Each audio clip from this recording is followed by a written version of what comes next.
I don't want to fight. I don't want to fight that. I can't fight that. Okay. If Hitler himself came here, you wouldn't be able to save me. All right. Nothing. Jim Howe, they're unbeatable. They're unsolvable. There is no answer. There is no answer to the Jewish question because they always win. They always win in their mind and I'm theirs. And there's nothing I can do about it ever. God himself can't stop these people. I'm not going to fight anymore either because they won. They always do. There's no point in ever fighting anything because you can never win. All I wanted you to do was stop harassing McCain because that's all I want you to do. You realize that they can sue you, right?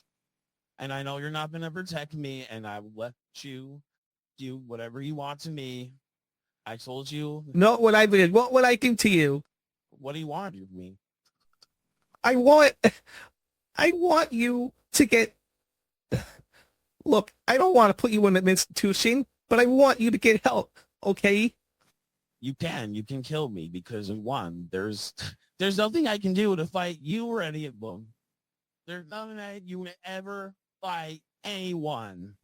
Well, you definitely shouldn't have, threatened their lives, okay? Why did threatening my life?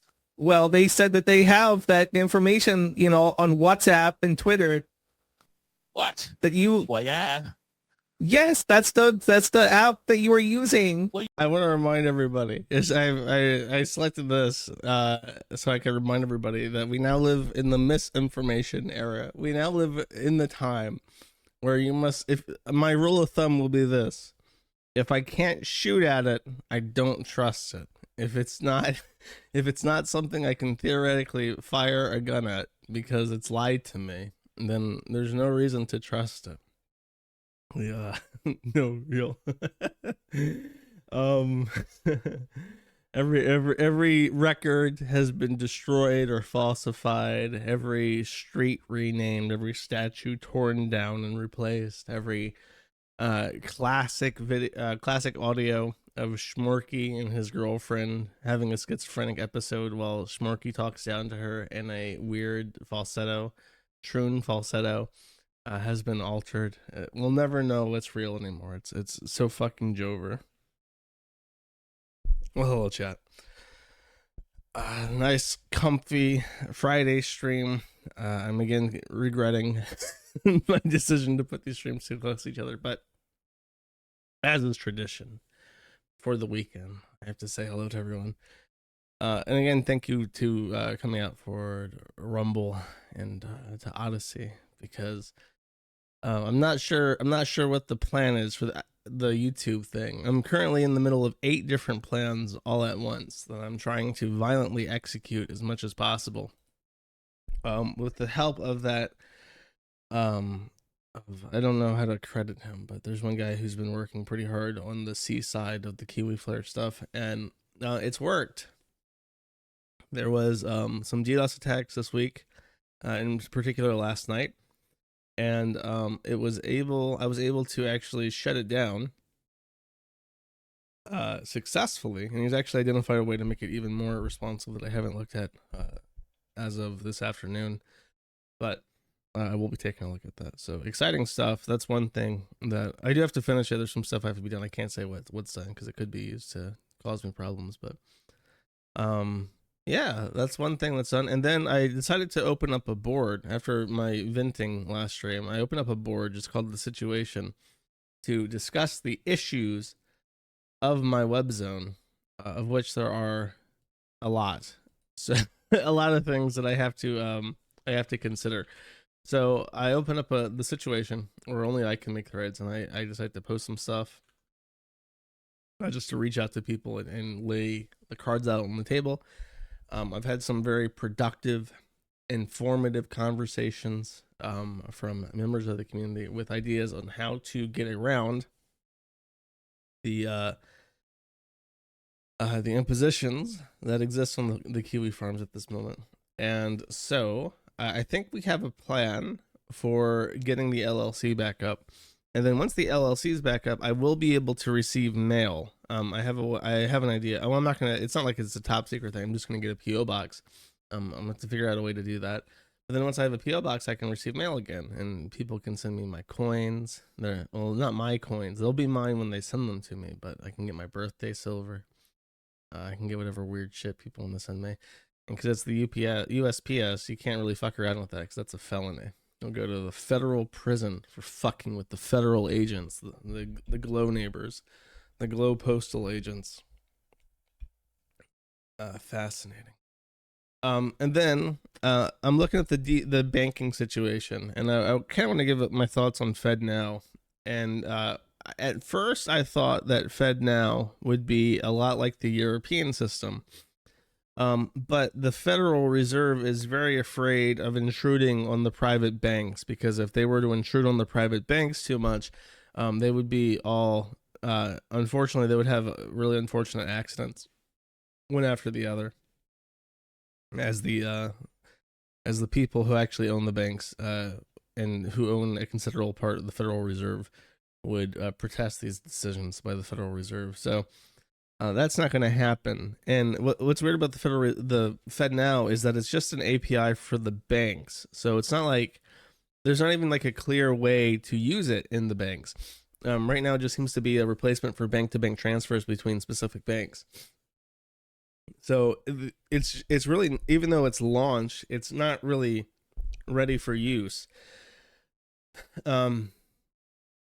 So I don't know. I feel like it's really unfortunate because a lot of people see the FedNow and they see the word Fed in it, which is, I will maintain that the decision to service mark the name FedNow as the Federal Reserve System's instantaneous payment transfer that would immediately obsolete MasterCard, Visa Card, Amex, and Discover, one of the best things that could ever happen to the country, and place money transfers under, government protection for who can receive and send money online. One of the best things that could ever possibly happen to the U.S. The decision to service market as FedNow is such a fucking blunder. It's unreal, because nobody wants to use something called FedNow. FedNow sounds like I don't know, like the moment you use it, now you're a Fed. The moment you use it, now you've sold out to the Feds. The moment that you use it, you're a traitor to this country because you're collaborating with Feds. They could have called it literally anything. They could have called it, I don't know, gay sex service mark of the Federal Reserve, and then people would be much more willing to say like, hey, gay sex me that $250, as opposed to saying like, yeah, FedNow me that $250. Like nobody wants to say that. Those are not words that, and people would be less reluctant to say literally any other string of words in the fucking the language. Only Feds. Fed wow. You'll be saying wow every time. Wow, I can't believe I'm able to sit and receive money like a real fucking human being in 2023. Wow. Should have just called it like fuck Visa, fuck MasterCard, the fuck MasterCard SM of the Federal Reserve Service. So what I'm trying to say is that the bank stuff doesn't seem to be to the point where I can receive money yet, even though I am looking at it. And someone suggested this thing called Old Glory Bank, which is like a conservative ink. You open it and there's a bunch of guys in cowboy hats and there's the American flag. And it's like, we don't believe in deplatforming. If you want to abide by the law, we think you should have a bank account. And then I email them and say, hello, I do not have a bank account for my company, which is very controversial. Would you be willing to take me on as a client? No response. It's not, what we're looking for is like rich people who are inconvenienced but already have a successful business that can enrich us with their account. You are a detriment to society and everyone around you, so we're not gonna reply. That seems to be what happens. So the other one that I am considering is the Public Bank of North Dakota. And it appears that in order to have a public bank account in North Dakota, not only do I need a North Dakotan to co-sign my bank account, they said the business has to be conducted in North Dakota. And I'm genuinely struggling to figure out a way that I could reasonably argue that my business is being conducted in North Dakota. I have to open like 2 different LLCs at this point. I have to open the North Dakota LLC and then I have to open, wherever else I end up at. That maybe I can open as a foreign entity in North Dakota. What can I do in North Dakota to justify having a bank account in North Dakota? Surely there's something. Maybe every year. What do they do in North Dakota? Do they grow corn? You live in, oh my god, pee pee poo poo, you live in North Dakota. That's crazy. What do you do? Tell me your ways and your customs so I may integrate into your indigenous society. How do the Chinese do it? Meth? Oh, great. Okay, I'll open a meth company. I'm gonna start Breaking Bad Locale LLC. Banana pepper farm. I don't think you can grow banana peppers in North Dakota. It's fucking cold up there. Oil. Kiwi Farms Petroleum Inc. We drink. Wonderful. Surely you have something. Somebody from the state, what they do. And this is, what is in North Dakota? Is North Dakota the Mount Rushmore state, or is that South Dakota? I bet you it's South Dakota. There's nothing in. Their capital is called Bismarck. It's named after Otto von Bismarck, one of the coolest Germans to ever live. How do you fuck that up? Money laundering accounts for a huge... Wait, what did that say? Something about money laundering? I was going to money launder, I just open a casino or pay Hunter Biden. Their industry is petroleum, food processing, and technology. I don't want to live in Washington. Candles. We can open a Yankee can. The Kiwi Farms can franchise a Yankee Candle in Bismarck, North Dakota, and that'll be our justification for having a presence there. If you are a skilled candle maker, please. I'm just kidding. Don't bother me about your candles. So yeah, I don't know. I'll have to figure out something. Maybe here's what we'll do. Okay, I'll open up. This is my grand master plan, my 1,000-year plan to have a bank account. I will open up a Kiwi Farms North Dakota branch, and we will find a charity that exists in North Dakota. What's a charity that nobody takes issue with? I guess pet stuff, right? So we'll find an animal shelter in Bismarck, and we'll sell. I'll dedicate one of my merchandise runs every year to fundraising for a pet shelter in North Dakota. And of course, if I'm gonna fundraise all this money for the poor pets of Bismarck, North Dakota, I'm gonna need a bank account in North Dakota to facilitate my funds, and therefore, Public Bank of North Dakota, I'm gonna need an account. This is the perfect. This is literally the Holocaust Museum. I want to open a Holocaust Museum in Bismarck, North Dakota. Please give me a bank account.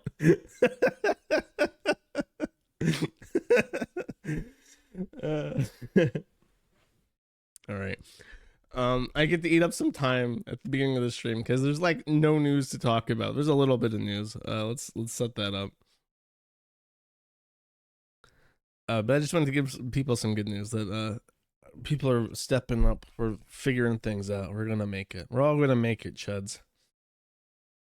It's literally not even over. Very uplifting news that you may have heard. A Oregon man has broken a racial barrier. For decades, we have been told that the people most likely to abduct and kidnap, rape, and become serial killers are people without color. And this man right here, Nagazi Zuberi, has broken the BTK ceiling. The Green River ceiling. What's a funny name for a ceiling that we can use here? The padded ceiling of the serial killer world.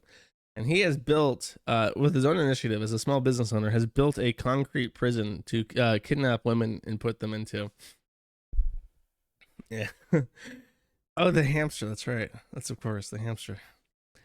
And he has proven. Unfortunately, he's not very good at. I say unfortunately, that makes me sound like a bad person. He has not done a very good job at killing. So the person that he abducted a prostitute, I think in Oregon, and then he took her to his startup company in Nevada, and then she escaped. So now he's being charged with a bunch of shit. I guess finally we can stop pretending that only white people can be serial killers. We can, if you want to be serious, you know, I know that Richard Spencer said that what was it? Oh, homosexuality. Homosexuality is the last vestige of white culture. The last purely white culture thing is homosexuality, which is bullshit because black people have been drag queens for literally for centuries. Drag culture is like baked into black culture, if you want to be honest. But I will tell you what is actually the last surviving remnant of white culture, and that is true crime. True crime is perhaps the whitest thing on earth. Very rarely does anything melanated enter into the true crime world. And in fact, there's like a crime channel that I was watching, and they like to put out very consistent content because it's just like interrogation. Sorry, I smacked my lips. It's just interrogation footage. So they put out shit pretty consistently, and I realized that a lot of channels don't put out any black people stuff. Like the black people clips are all the same. The black guy gets busted. He did something really fucking stupid and violent. He gets busted like immediately within the first 48 hours. They bring him in. He goes, shit, man, I don't talk to police. I don't talk to no fucking police. And then the cop is like, make your mama proud. Make your mama proud. Tell the truth. Tell the truth. You tell the truth. The truth will set you free. Truth will set you free. And you'll feel so much better. We just want to know the truth, man. And then the black is like, I did it. I killed her. I stole a pearl necklace. I had to get the money for them drugs, man. I had to get the money for them drugs. Like, that's every single interrogation of black people ever done, ever. Which is why the white people interrogation is like, that's why that makes it to the true crime channels. Because you interrogate, like, there's a sick fuck. There's something really wrong with him. He has some kind of weird fetish. He likes to dress women up as dogs and then turn them into dog food or something. And it's like, you're listening to this sick fuck talk and like, wow, that's really crazy. I'm glad I don't live near this guy. And that is the True Crime Network. But white people never managed to, I guess because, and this is a joke, by the way. What I'm about to say is a joke. I guess their IQ is very low, so their ability to break in interesting and novel ways is limited. Whereas at the upper end, because usually these serial killers are usually like they're very intelligent. So at the upper end of the bell curve, or the lower right side of the bell curve, when someone like intelligent goes fucking crazy, they're really fucked up. Whereas when you're dumb, like, what do? It's like, I want to bang some hoes with my bros. I think we should form a gang and rape some girls together. And that's it. And then when you have like someone with like 140 IQ loses their fucking mind because their mom burned them with cigarettes as a child, they're really like sadistic and fucked up. That's my racism bit. Everything I just said was a joke.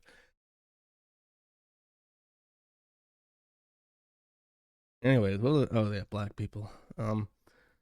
Speaking of Africans, Elon Musk has raised the specter of white genocide. Because the Economic Freedom Fighters, the EFF, not to be confused with the EFF who don't return my calls, are a group in South Africa who are, I want to say, like, communists. They're like really fucking crazy. But they did a chant at a political rally in South Africa where they said, kill the Boer. I think. Kill the Boer. Yeah, that's what they just chanted kill the Boer, which is white farmers. If I don't understand. I've heard people like in my chat, thank you, who are like, by the way, the last time Twinkle Tard donated $100 and it caused that sound effect, there was rampant speculation that a specter, a ghost, had entered my room, given me some pizza or something, and then I said thank you, and they didn't realize that it was that it was just the super chat, and I was just saying thank you for the $100. That was funny. What was it talking? Oh yeah, black people. So they said kill the Boer, and then Elon Musk, who is literally a Boer, he's a white African, from South Africa said some shit about white genocide, which is true. Oh, they are openly pushing for the genocide of white people in South Africa. Can I see this tweet? Yeah. Sorry, this is Zeet. Elon Musk Zeet. They're openly pushing for the genocide of white people in South Africa. Why do you say nothing in response to a South African congressperson, president actually of South Africa? So interesting, and people are complaining about this. Imagine, if you will, imagine if things were the other way around.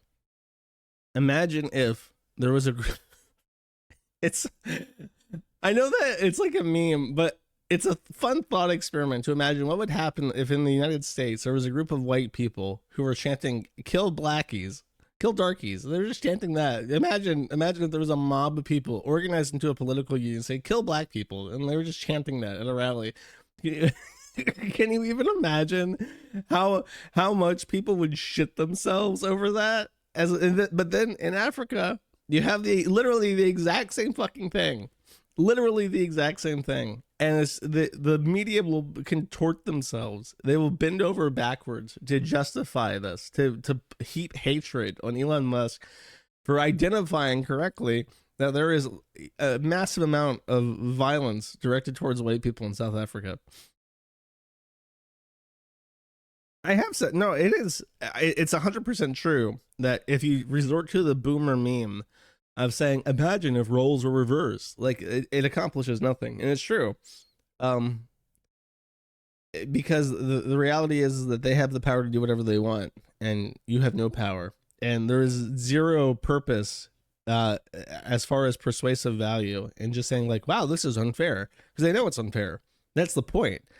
Like, they're deliberately trying to fuck you. It's not that it's unknown to them that that they're being hypocritical, or that they are having a double standard or treating people differently based on the color of their skin. That's the entire point. So there is no value in making that statement. Imagine if the roles were reversed, because it's obvious that it's unfair. It doesn't even need to be said, but it is. In this particular instance, where you have a mob of politically active people at a rally chanting "death to a minority group," and it's like, yeah, imagine if that was the other way around. That would probably get some headlines in the U.S., huh? Which is life. And that's it. There was people who are like listeners to the kill stream. I remember way back when, because people have been talking about the South African thing for a while. And there was a guy that listened to the Ralph Retort, and he said that I don't want to leave my land because if you don't know the history above South Africa, South Africa is at the very southern tip of the African peninsula. Above South Africa is something called the Namib Desert. It's a massive desert that spans coast to coast directly above South Africa. It is uninhabitable. It is a fucking desert. It's a fucking wasteland. Nobody lives there. And it isolated the Cape of Good Hope, I think is what it's called, which is South Africa, from the rest of Africa, which means that when the white people sailed around the Cape of Good Hope and settled South Africa as a trading colony between the old world and the Far East and Europe, they were the first people to inhabit South Africa. They were the first. The South Africans, the Boers, are the indigenous people of South Africa, because the Africans had no way to cross the Namib Desert. They didn't live there, and the South Africa was completely uncolonized by anybody. There was no indigenous population in South Africa. And then what happened is that after white people made South Africa and the Cape of Good Hope prosperous, the Zulu tribe crossed the desert and started populating the area. And now, of course, because they're able and willing to resort to violence, and because they congregated in mass numbers because they're on Africa and it's easier for black people to get there than white people, they eventually pushed all the indigenous white people of South Africa out of the colony, and there remains only a very small minority of people who remain. So it sounds fake. It's not. South Africa was uninhabited by the time that white people arrived there. It's completely and totally isolated by the Namib Desert, and they did not have the vessels to pass the coast of the Namib Desert, so there was nobody. But I mean that fight is lost. South Africa is a black country. It's a part of Africa. There, and you need to get the fuck out. I doubt anyone listening is in South Africa, or to a lesser extent Namibia. Namibia is much more peaceful than South Africa for some reason, but in particular South Africa, they want to kill white people there. You need to get the fuck out. They did the same in Rhodesia as well. If you don't know, South Africa used to be one country, but now it's three. The colonial mandate of South Africa used to be Namibia, Zimbabwe, and South Africa. Rhodesia was just Zimbabwe. They broke away. They were very isolated from the world, and then when the communists took over Rhodesia, they just killed everybody basically. And that's going to happen again in South Africa. There's nothing that will stop it.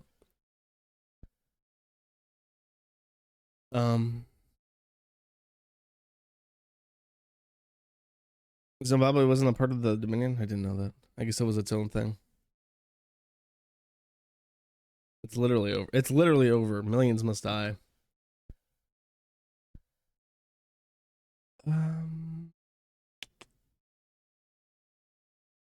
Rhodesia, I mean, South Africa was also an English colony. Okay, so our boy Kanye, savior of the white race. After what was it that he watched that he said he loved Jewish people again? He said it was like cool. Was it cool? No, it was not Cool Running. What's the name of the movie that he said on Twitter that he watched and he learned to love Jewish people again? I'm waiting, chat. 21 Jump Street. I've never seen that movie, so I can't remember it.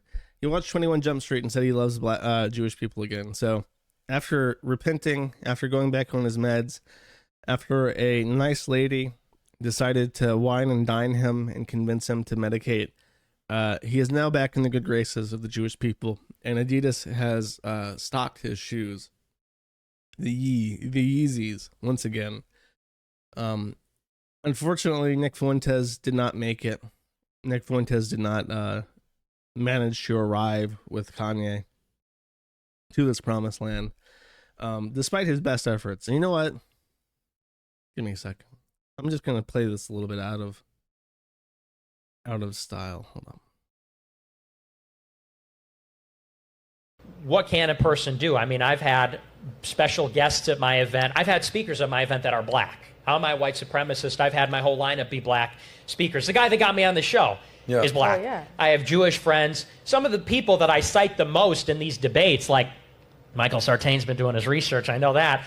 The primary author I cite is Jewish. His name's Ron Unz. The other author I cited on Fresh and Fit, Israel Shayhak, is Jewish.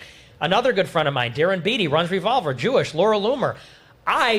Great personal expense. People call me a hypocrite for this. I went out and supported her, and I was there on her election night party. She's a hardcore Jewish Zionist. Now, I happen to believe that she's America first. We disagree on that issue. But the point is, you know, all you'd have to do is take a look at the company I keep, and, you know, it's a diverse panel. Gotcha. I agree, Nick. We should really look at the company you keep. I can't, if I were to start naming all the fucking pedophiles that openly support Nick Fuentes on Twitter, I would never stop. They come out of the woodworks. They are everywhere. So I think it's completely fair, as he says, to judge him by the company he keeps. Though he does seem to be desperately walking back his entire career and begging for black people and Jewish people to stop bullying him, because I think that Nick Fuentes has reached, there's a cycle in the far right where when you get to the fringes of the far left and the far right, you have this common problem between them, where they both have this purity spiral, I think is what they call it. And I think that when he got to the very top of the alt-right, he realized, based on the criticisms that he received, that nothing would ever be good enough for everybody. and he decided it would be much easier just to become like a moderate, like Con Inc. type. So he's walking back like his entire career. He will really have to grovel to the ADL and SPLC though, if he wants that, because they're not going to forgive him for a while. Yeah, but because he's probably a homosexual, and because he doesn't care about shit like the pedophiles in his company, he is scorned by like a lot of his what he would consider to be natural allies. And he realizes that what he represented was not financially rewarding. The people who were supposed to be his allies shunned him because of his flamboyance and degenerate friends, his degenerate circle. And now he realizes that just by dipping his toes in the African American culture, there's a lot of financial opportunity. Kanye West probably paid him very generously. And then, of course, he gets on these black podcasts and he starts talking and shit. And people treat him like a spectacle. Like here you have this racist white boy on these black podcasts flirting with black girls and stuff. Like, that's funny, you know, because black women is so beautiful and melanated and shit. And he's basically like a circus monkey to them. He's and he realized that this is much easier. There's much less media pushback. There's much less controversy, except from the people that he already don't like him. Like, he's not going to win me over as a friend at any time. He's not going to win over Ralph. So who is he trying to impress by walking this shit back? Nobody. So it makes sense from a purely soulless fiscal perspective that he would just do a complete 180. And I brought that up because of the Kanye West stuff. Like, it's hip to be square, as they say. It's much easier to conform. It's much easier to go along with the flow. And Nick Fuentes, who's now at this point in his life where he's really starting to feel his age, his milk is going sour. His swimmers are getting more and more retarded. His hair is becoming curlier and broccolier. He wakes up some days and his back hurts and he doesn't know why. And his hairline continues to recede into his head, so he has to do his perm more aggressively to hide that fact. And he thinks, damn, if I don't figure out how to make some money and stabilize my life, this is going to suck. So he's decided, I actually love the Jews and the blacks. And everything that I've been saying since I was 17 years old, I lied. Such is life. At least you'll always have the pedophiles on Twitter to support you, Nick. Good luck with that.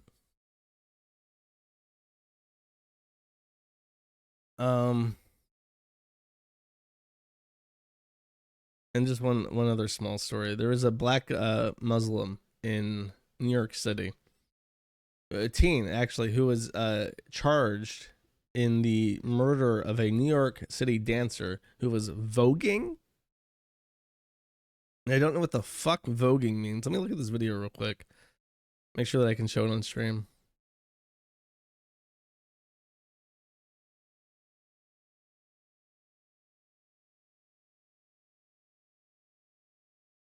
Oh, it happens off thing. Okay, I can show this.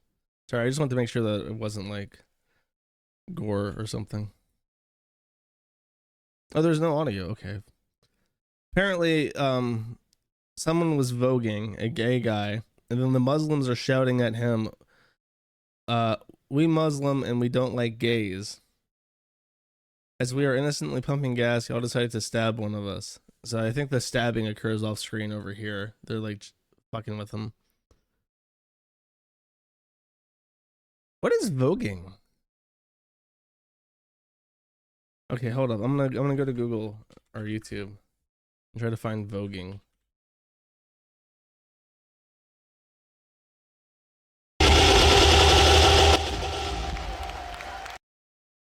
You ready the wrong party.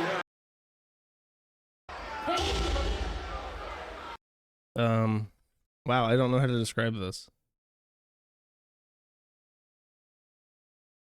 Oh, you better do it. I think this is voguing. Is this voguing, chat? Yeah.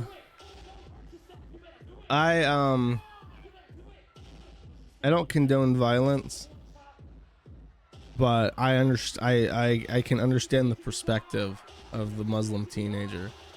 Imagine coming from like a country like South Sudan or something, or North Sudan. I don't know, remember which one's Muslim, but you come from Sudan and you come from this very conservative traditionalist society where this kind of shit just doesn't exist, and then you're at a gas station, you're trying to get some menthol cigarettes and a 40 ounce and a banana, and then this guy is just while you're trying to check out and he's pumping gas, he's doing this shit in front of you.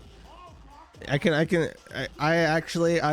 would buy an argument that he had like a temporary bout of insanity where he lost control because the culture shock was so severe. He just couldn't help himself. He had to stab this guy. If I was on the jury, I would say let my Neezy go. Let him go. I get it. Jury nullification. He's definitely guilty. We just don't care. So saith I. I think there's a reason why I've never been called for jury duty. I think that they know. They know. Oh well. Such is life. It's part and parcel of the big city if you really think about it. I will continue I'll keep the news hamster up because we do have some Troon stuff to talk about, but it's also news related. It says here, one of Louisiana's few doctors specializing in pediatric heart conditions is leaving the state after a legislator passed a variety of bills aimed at restricting the rights of LGBTQIAP+ people. In particular, this bill makes it illegal for doctors to transition children.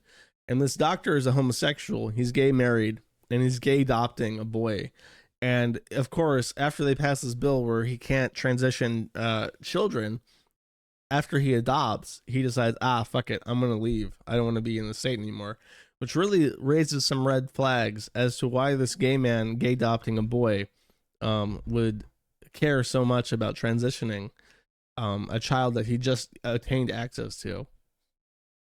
But very fascinating. I'm sure we will not live in a society of horrifically traumatized people in a couple of years. This woman, I say very cautiously, British Columbia. It's a Canadian. Okay. This woman. Okay, hold up. I have to look up this name real quick. I have a speculation. Holland. No, it's the Dutch. It's the Dutch at it again.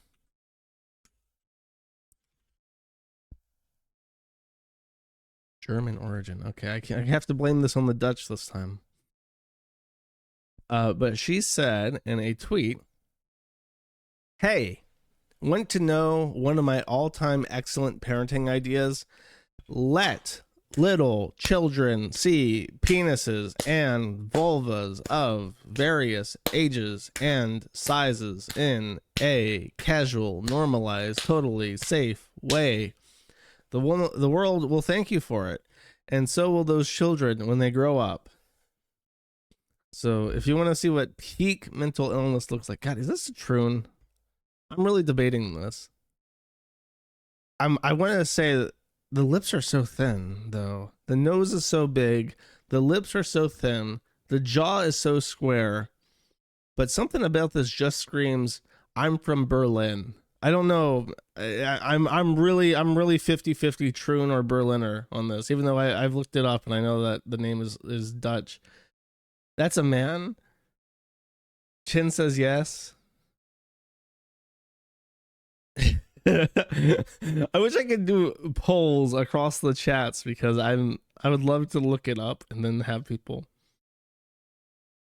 Someone has to figure this out for sure. Hold up.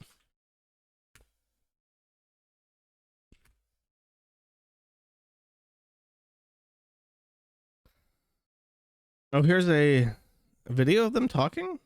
Chair in Transgender Studies, Katya Thiem and Mary Ann S. Saunders, trans girls in recent middle school fiction. Wow, what a mouthful. family. Through these texts, we examine the effects of help communicate and contain the possibility of trauma. It's a woman for sure. Here.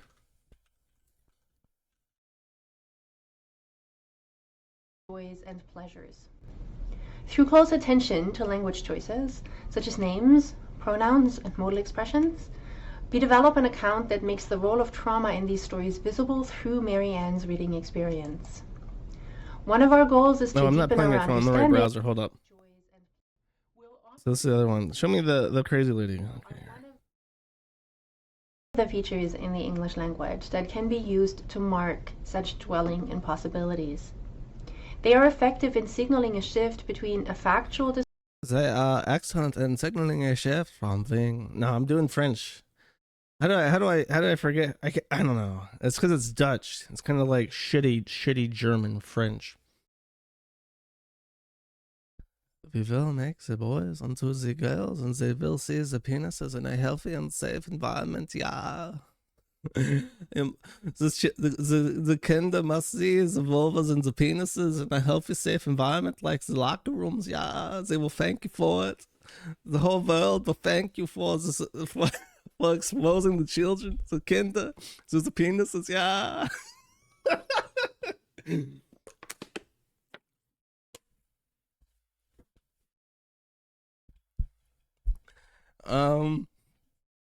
Speaking Dutch is like throwing up.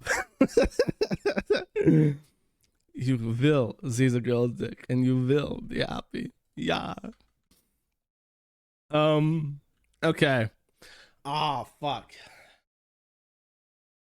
I'm not I'm not prepared for this next segment. Hold up. What? Chat. Do you hear that? What is that? What could it be? It sounds so familiar. I just don't understand why this comes. Why does this sound familiar? Could it be? There is an update. There is an update on Gila being pregnant. What is this in response to, actually? So Gila is getting IVF because her husband Ethan Klein of the H3H3 podcast has is such a chronic masturbator that he has death grips and he can no longer ejaculate normally into his wife. So they went through the test tube baby approach, like Nick Fuentes was born from, and they implanted like 7 embryos, I want to say. One of them was a girl, and the girl embryo did not take. So now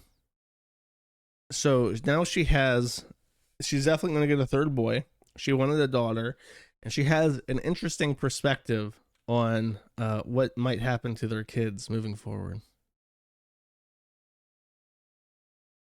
You know what? I really think that there's a good chance that, I mean, you never know what they might identify as once they grow. Right. But out of 3, one might be. So you're hoping that one will be open to changing his sexual identity for you. Okay. Very progressive. Okay, there's still a chance. Absolutely. There's still a chance. There's still a chance. Yeah, that's your optimism. Yeah, we do. We still have a girl. We still have a girl. We'll have to wait and see, I guess. Yeah. That's optimistic. I like that. We'll have to poll them when they're like 18. Hey, so listen, mom's been wondering. Any girl in you? I'm taking one for the team. One of you boys needs to switch for mom.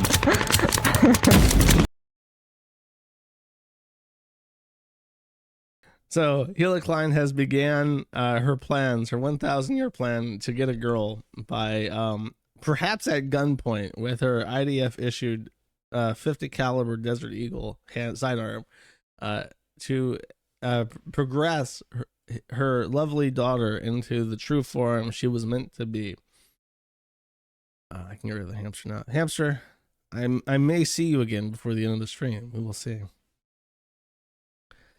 I like how Ethan Klein's reaction to being told this, that yeah, I might transition one of our kids so that I can have a daughter, isn't to like immediately punch her in the face. That would be a much funnier clip. Like, Ethan, I think we should transition and one of our children, bam, right on the set. Not that violence against women is funny, but violence against Hila Klein is funny. I want to clarify. Instead they got applause. Hila pitches this great idea on the set, and everyone's like, "Yeah, wow, that's really progressive. She'll fit right in LA, the city of mentally ill people, a city of serial killers in 10 years." How old is Hila? I think they're both late 30s at this point. Yeah, buddy. So, I don't know what you would call this, but it is a feature of certain people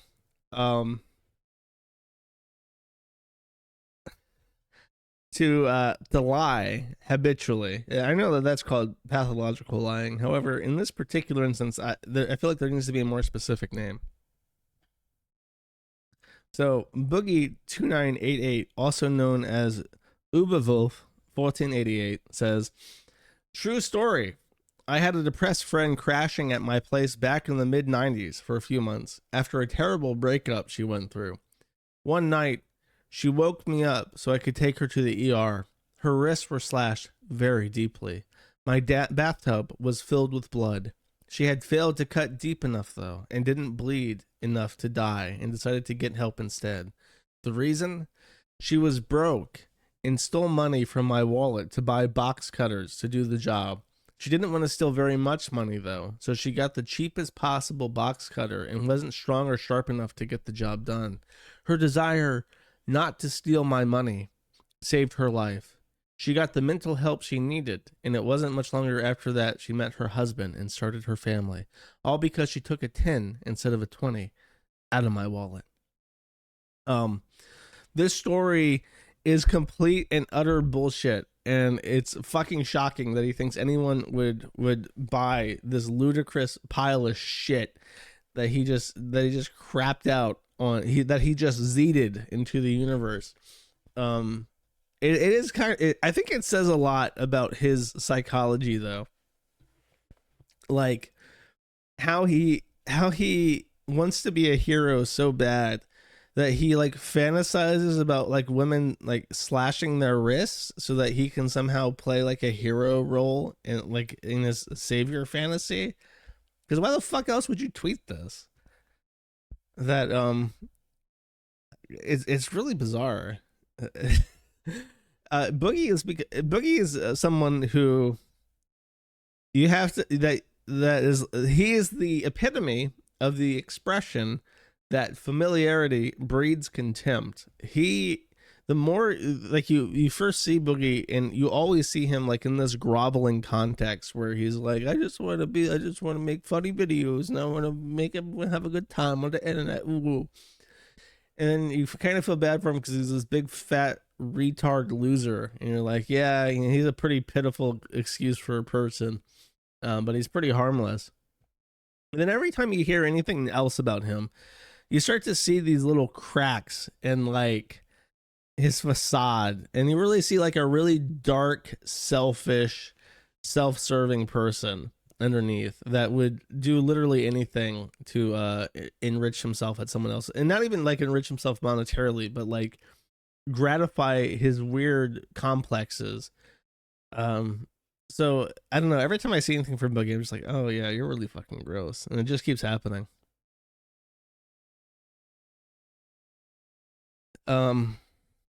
Yeah, I don't know, that's just how I feel about Boogie. I think there's another Boogie thing. Oh yeah, he started up a podcast with Keemstar. I missed it on my. I literally considered trademarking the term lolcal at some point, but I decided that people would probably get really pissed off at that, so I didn't. However, if Keemstar tries to trademark the word lolcal, I will fucking file a public objection to this, because it is a term that we will, as a community, we will safeguard this term from fucking Keemstar. If he tries to trademark it, we're going for the throat.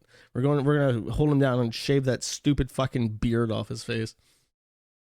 He didn't even capitalize it correctly. He capitalized it like they put the C, uppercase C. It's so bizarre. Anyways, the Lolcow podcast starring Boogie. I completely blanked on his name. Wings of Redemption, and Tommy CSFTP. What is Tommy C? What is he again? Is he the one that I hate? He's the fat one that I hate, right? Clarify for me. Do I hate him? Because I forget. He's fat, yes. I don't hate him. He's a Jew. He's a boomer. They're all fat. That's Tipster. Oh, yeah, that's right. Okay, I'm confusing Tommy C with Tipster, who I also confuse with that other one. Who's the one that I don't hate? That there's like 3 people who are like little. I associate them as fat people that are around Keemstar, and I completely fucking forget who they are constantly. The Oreo. Yeah, okay. So there are the 3 fats: Tommy C, Tipster, and Nicholas DeOrio, and they are somehow associated with Keemstar, and I continually confuse them. They are just one person in my brain. I have completely failed to delineate between them in my head. The Holy Trinity. Hold on, let's play a little memory game so I can remember these people. Hold up. Tipster. Let's start with this guy, the Troon Chaser. No, it's so embarrassing. Look at this. Look at this fucker. This is his profile picture on YouTube. That is not what this man looks like. Okay, here we go. This is what he actually looks like, and this is it's so embarrassing. Okay, hold up. Can I transform this and flip this somehow? Transform, flip horizontal. Yeah, there we go. That's what I want. Look, literally me. It's literally me, guys. It's me. I'm Tipster. It looks just like me. That's Tipster. Okay, that's the first one. Let's see that Tommy C. Oh, Tommy C is not as fat as I thought in my head. Okay, but he is kind of fat. He's the most schlubbiest of them. I remember looking at him now. He's like so greasy and just like when you look at him, you can tell that he is like an absolute piece of shit. I want to actually play. I remember how he sounds. I hear his voice now that I'm seeing him. I want to, in case you've never heard this man speak, he is like the epitome of a sleazebag. Oh, here he's talking about Coach Red Pill. That clock. I bet the only reason they didn't shoot. I want to hear this fucking retard Does he have his Oh, it'd be really funny. Does he? You can like. Which one is Tommy C? Is he like not in this video that he put on his fucking channel? Oh, here he is talking about. He's actually talking about Tipster. Feeling you want him. Oh, he just looks different now. I expected him. I guess I didn't recognize him without the hat. Okay, hold up. You have to give me a second. You get the feeling you want him stained from stuff that his wife doesn't seem to have a problem with. Yeah, okay. And I got to be honest with you, nor do most people, even married people, unless you're. Tipster says with AP over 9K, someone said that nut job Illuminati have all her fucking mods call her mommy. Come to think of it, but it doesn't even matter. It's irrelevant. It's not that creepy. You hear this if fucking you want to see bag? creepiness and like that he's just like like I can see Tipster at a bus stop in LA with the drool coming out of his mouth. Yeah, this guy that's like that voice. You hear that voice, you know, don't fuck around with this guy. Like, don't trust him. don't do anything with him because he just sounds like an absolute cunt. This guy's stream, this video has 2,000 views. So I guess Keemstar has picked like his most loyal goblin henchman, who is completely unremarkable on his own, to do this podcast that he's doing with Boogie and Wings of Redemption. And then with the other one, Nick, he's much fatter now, by the way. This picture is old. And then there's this picture. I don't know if this is recent, but it looks kind of old. I will use this though, because it's the first one that shows up on Google. Here we go. Here we go. This is the wall of shame here. The three people that have merged into a singularity in my mind. I cannot name a single distinction between them. It's like I think it's like who loves tranny cock the most is the only way to distinguish them in your head. Like, I think this is the order. I think Nick likes it the least. I don't know enough about this guy, but I would wager that he probably likes it less than Tipster, only because Tipster could not, based on his physical size, he probably could not stuff enough tranny dick into his mouth to satiate his hunger for dick at any point in time. But these are my boys right here. Good luck trying to escape this association. Yes, they are all the same person. All right, that's enough. There is a video. So here, this requires a bit of backstory. I've spoken at length about Patrick Tomlinson and his. It started with me playing the original clips of him having an interview with someone he thought was like a Huffington Post journalist or some shit. And then I started showing his tweets, because his tweets are all written in this ridiculous, breathy, pretentious way. And I've made a habit of mocking them. And I have to straddle this line where I want to make fun of Tomlinson because he's a fucking retard. But at the same time, I don't want to like endorse all the people swatting with him who are retards on other sites. So I'm left in this void where it's very difficult for me to feel inclined to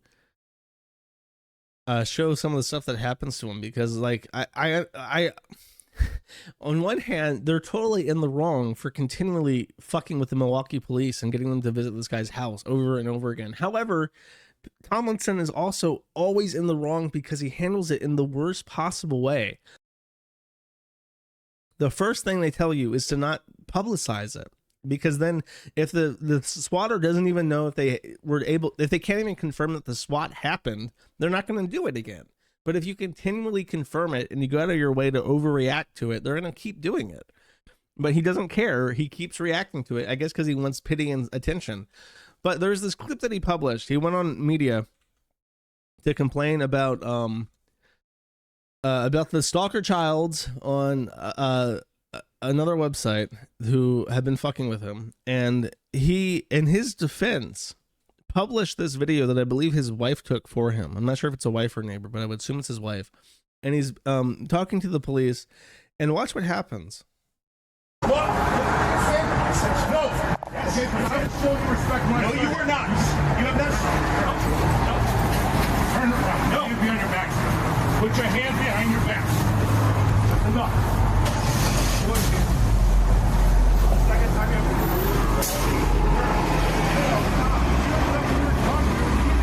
I'm trying to explain it to you, but you're not being reasonable right now. Are not, okay? Reasonable. Yes.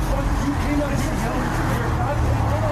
Sir, I'm not the one that. Stop. Just stop. You're hand up. You are not trying to are putting me under false arrest right now. You are putting me under false arrest right now. If you get all of your hands off of me. Relax. Get all of your hands off. When that comes on, it's going to be $1 million lawsuit. Please get your hands off.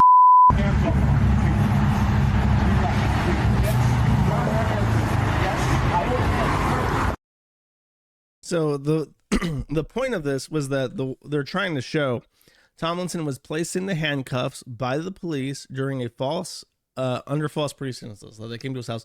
However, that's not why they put him in handcuffs. They didn't tackle him and cuff him because someone said that he's grinding up black children into pepperoni in his basement. They put him in handcuffs because of this. Watch. right here. I'm showing you respect. No, you were not. You have not. He swings. He like swings at the cop. It's just the most pathetic. He does like I don't even know, like a pinwheel with his arms. But it's definitely supposed to be like a swing at the cops. And if you don't know, Ralph was arrested and charged with a felony, or convicted of a felony, because he swung at a cop. So the fact that they didn't arrest him and charge him with attempting to assault a police officer, or I think when you swing at somebody, it's assault, even if you don't connect. It's battery if you do connect, if I remember correctly. But the fact that they didn't charge him just shows that the PD in the situation takes pity on him, because he is such a fucking belligerent retard that they just don't want to deal with him anymore. So I don't know, man. He's just such a mongoloid. It makes me wonder, and I've seen people talk about this on his thread, where it seems like the people who are sorry,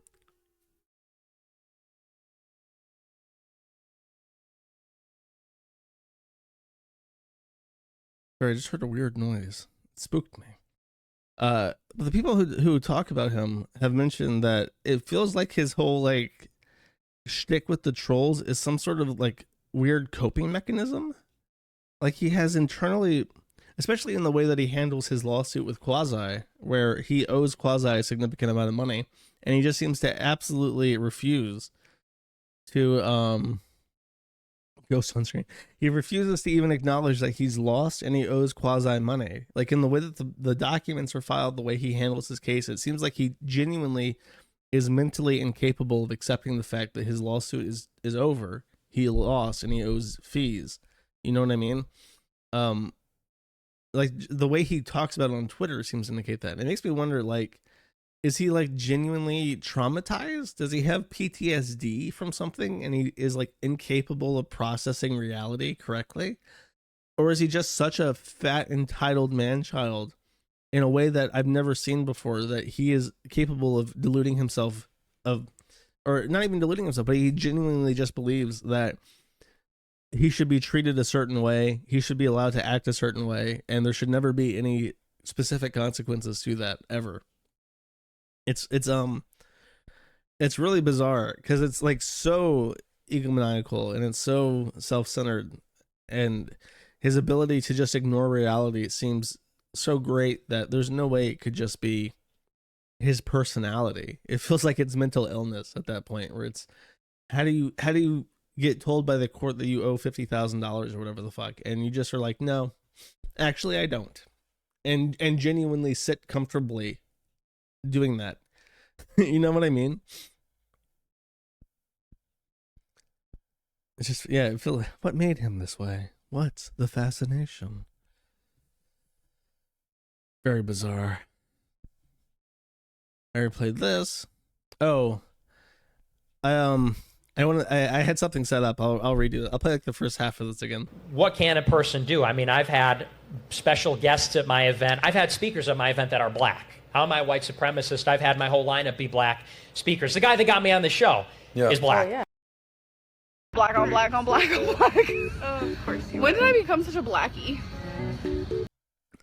The way he kept saying black over and over again, to the point where it reminded me of this very old thing that I played, where Amberlyn Reid accidentally said, "When did I become such a blackie?" and posted this to TikTok, and then like every black person on the entire planet did like a reaction video to her saying that she was a blackie. Classic, an old school callback, chat, old school callback. I shouldn't put this in the middle of my stream. I will save this. I will on the fly reorganize this. So if you don't know, I've mentioned Louis Rossman's videos a couple times, but and I've only recently started watching him. However, I was informed that he had posted on his Keepley Farms thread like years ago, and a bunch of times actually, and I never publicized this fact. I don't think I even verified his account or anything, because I didn't want him to catch flack. And years later, Hector Martin, the guy that was responsible for publishing the false claim that Bu killed himself on Twitter, the guy who claimed that he sat on the phone and heard sad music and he just sat there for like an hour, like that bizarre story that was published in like a Google Drive on Twitter, for an absolute bullshit story. He's having issue. He's taking shots at Louis Rossmann now because he had a forum account where he posted only in his own thread about things people were saying about him, and claiming that he's a Nazi. And I will read these tweets for you. Someone mentions to him about Louis Rossmann, posts a video to him, and then Hector Martin says, Louis Rossmann is a Kiwi farmer and actively involved in credit and harassment campaigns there. The same people who drove a friend of mine to suicide. So forgive me if I don't have the slightest inclination to care a single iota about what he says. And then the guy says, whoa, he is? I'm trying to find anything, but there's nothing I can dredge up. That's fucked, if true, of course. And then he posts a link to his profile on Archive. He says, what did I just read? Thank you for pointing this out. Always felt that there was something off about Rossmann, but I couldn't put my finger on it. Call it a internet generation intuition, I guess. His account is 100% 15 posts in his thread only, talking about his lawsuit, which is relevant. I think this was years ago. This was like 2020 or some shit. He says, I got Tor literally to look at this guy's profile. He has 15 posts and all responses to his thread on the Kiev made about him. He does not at all look like an active member of the site, instead just someone who made an account to keep tabs on what people are saying about him and moving out. Or in his moving out, because he was moving out of New York State to get away from the bullshit he deals with there. He says, unless you have logs, I'm sorry, but your claim about Rossmann being a harasser is bullshit. He says, he literally credited in the harassment thread. Which thread? The one I linked. I'm looking at this as well, and I cannot see anything that looks like Rossmann is a harasser, nor does his profile in Kiwi Farms look the part. And then the first guy who actually linked the video comes back and says, he regularly had fun and friendly chats with Nazis at the camp, but I did not see him rounding up Jews, so he good is not an exoneration you seem to think it is. That was literally what we did after the war. We kept all the Nazis that didn't do war crimes and we put them back into government. In fact, we imported them, a lot of them, into the United States, and we put them in NASA in Operation Paperclip. That is literally the exact criteria that the U.S. War Crimes Tribunal used when forming the new German government. I'm just saying. He says, sure, let's straw man here. And Hector Martin, the liar, comes back and says, put out a video effectively baiting his audience into harassing Strict Cat. A couple of days later, a Kiwi Farms thread pops up and credits him. Regardless of his level of direct involvement in the Kiwi Farms campaign, this ain't a good look. So on and so forth. God, this guy's such an anal pain fucking retard. He's one of those guys that I'm slowly waiting to see bad things happen to. I know it's going to come, where I'm going to see this guy, like, I don't know, lynched in Hong Kong or whatever. I think he's in Hong Kong. One day the communists will just round him up, and I'll never hear from him again. I can only hope. More ranting and shit. This guy, by the way, someone did some digging. The string cat that he's talking about is his video that he's referring to is about Graphene OS. String cat is like a weirdo who was like schizophrenic who had a total fucking meltdown and ended up leaving the Graphene OS like director team.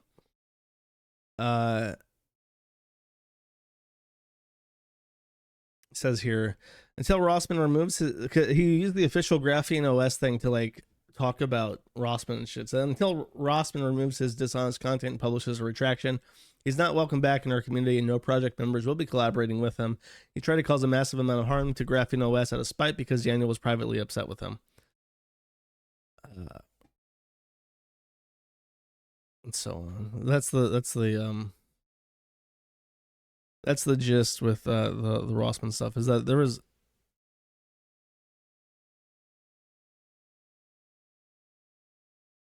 hold up, I got a notification.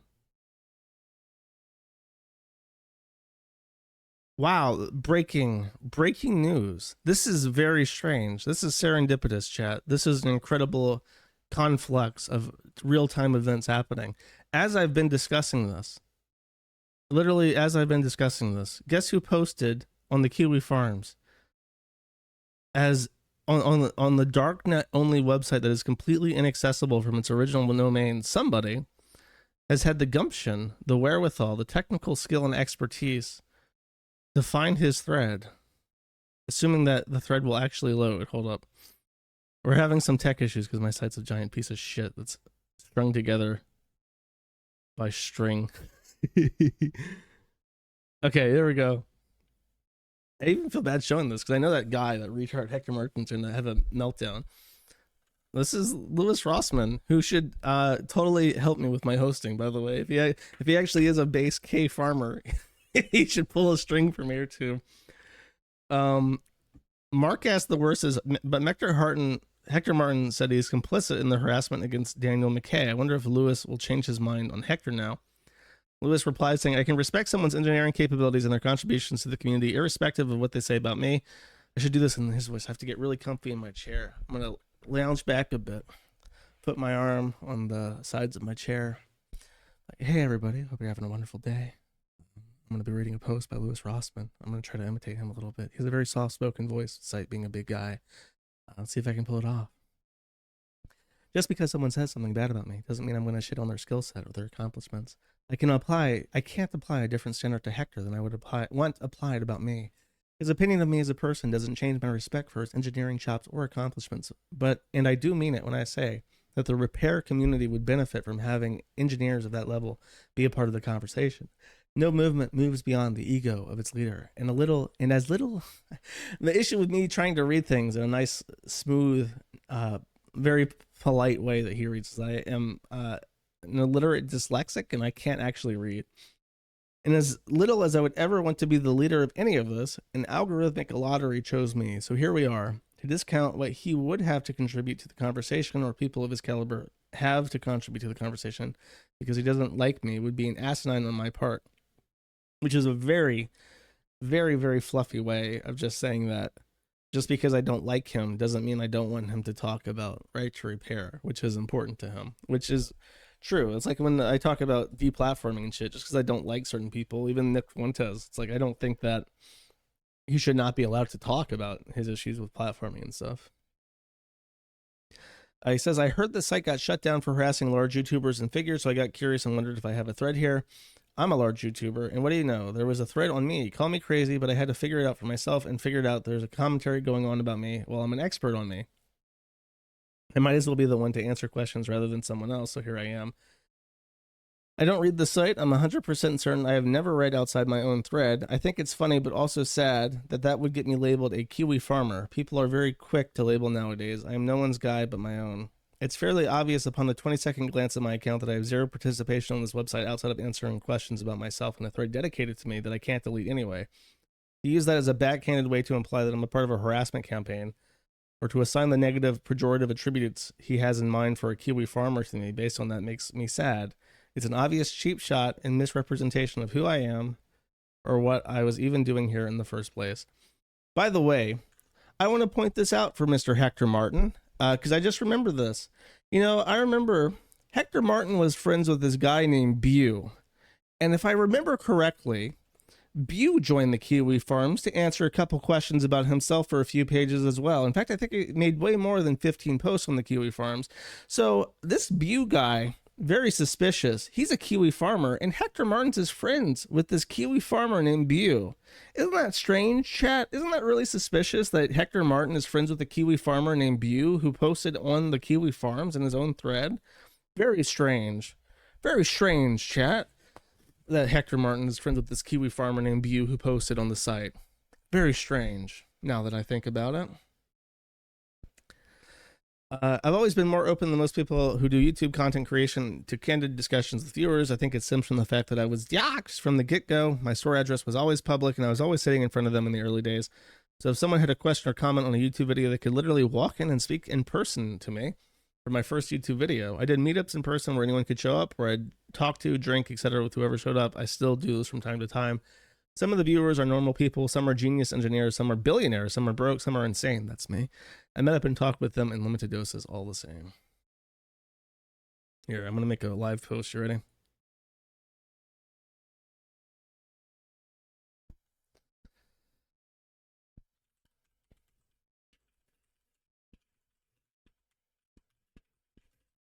I'll read it aloud so people listening can actually hear it. Don't feel too bad. Hector's Martin friend who killed himself.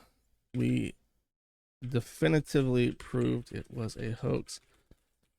Also had a Kiwi Farms account and posted in his thread. Hector Martin doesn't seem to call his friend a Kiwi farmer, despite doing let me put emphasis here, literally in italics, the exact same thing you have done. So his logical assets, I'll be diplomatic here, may not be all put together too tightly. There we go. Now that, my friends, is a great Kiwi Farms post. Oh my God, it even went through. Bam! Bazinga. Meant to be. I think that have I ever posted on the Kiwi Farms before on stream? I wanted to say that, like, there must be a time, because I've been streaming for like 3 or 4 years now. Surely there's been a time where I've made a post on stream before and actually live stream. I can't remember ever doing it now. I think I've done stuff like I banned someone live. I've deleted a post or a thread live, I think, but I've never posted.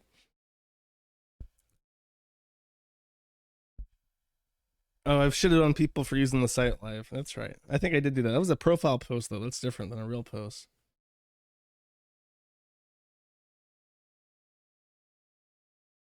Damn, what a great post. Oh my God, I'm getting so many likes on my post. I wonder if there are people watching this stream who then go into their account to see this post and then upvote it. I see Slav Power, Latent Mysteries, Lieutenant Rashkak, and 4 others. Yes, my Reddit karma, boys. My Reddit karma going through the fucking roof. I did ban a guy. I did leave a profile post saying how to use thumbnails, but I don't think I've ever made a post on the site before. I could be wrong though. Fire up a stream every time you post. I can't do that. I don't think you would want to see the kind of revisions that my posts go through. You read how I post on the site and you see how fucking angry I go, how angry I sound, like in passive as I talk about literally anything. You should see how I sound before I go back and edit things. I come across like a deranged person.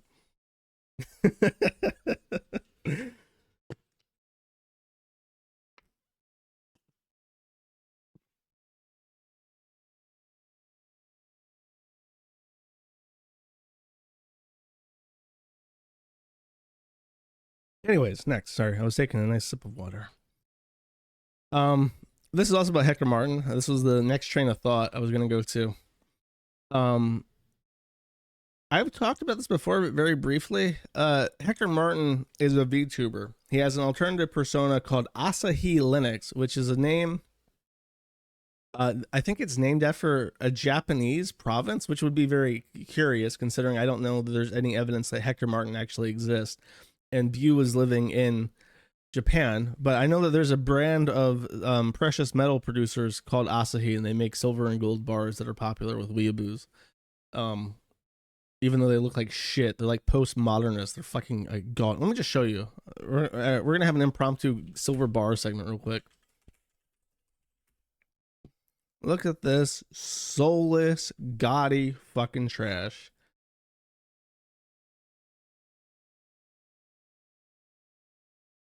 Yeah, I would love to have a collection of silver and gold that looks like the Mitsubishi logo. I want something that looks as utterly bereft of any character to make up the majority of my collection. Compare this to a something to produce in a I can't. Okay, I'll set that up for a joke. Hold up. Compare that to the coins that are produced in the United States, which are full of character. They're beautiful coins. And then if you are of a particular persuasion, you can actually get a Mexican Libertad, and the Libertad has Booba on it. Now you have you have two different extremely prestigious, well trusted, high quality mints that produce nice Liberty coins and Booba coins, or do you want the soulless Japanese coins? And then the weeaboos are like, but it's made in Japan, bro. It's based. Come on. Now I'll tell you what silver I buy, chat. This is very important. This is an important lesson. This is a very important lesson. I buy Krugerrands, and you might be wondering what the fuck is that. They're from South Africa. You might be thinking, Josh, why are you buying South African products and supporting the South African community as they murder white people? Well, chat, allow me to explain. For every Krugerrand that is taken out of the South African community, I deprive that community of precious metal assets, which will be the real money once society collapses. I've got a 50-year plan to get revenge for the Boers in South Africa. So I take their silver, and they get my paper. But then, chat, what do they have when the bombs drop? They ain't got shit. They're going to be trading in sticks and mud, chat, because I'll have all their silver. I'll have it. So that's what I'm up to. That's my other racism segment as I try to defend Louis Rossman. Okay, anyways, Asahi, sorry, jump scare. I spoiled my limit. My next thing. So as he says here, Hector Martin and Asahi Lena, which he calls his fork of Linux Asahi Linux. So Asahi Linux is his VTuber persona. They both contribute on the same exact parts of his Asahi Linux GitHub project. And he's also presented at tech conferences in his VTuber character. Let's see. Hello. Wow. Hi. Yes. I'm Melissa. Is that the voice? Is that his falsetto that he does? Okay. Tasting the Forbidden Apple, Alyssa Rosenzweig over here, and Asahi Lena on the screen. This is hell. I want to show you. I did never click this before. What's on my screen right now is a window into hell. If you do not repent and find Jesus Christ as your Lord and Savior, you will be sent to a fiery pit where you have to pay. You have to sit with these people who are also in hell. Lena is here with me. Okay, she's not physically here with me, but good enough. Everybody say hi to Lena. She can see you.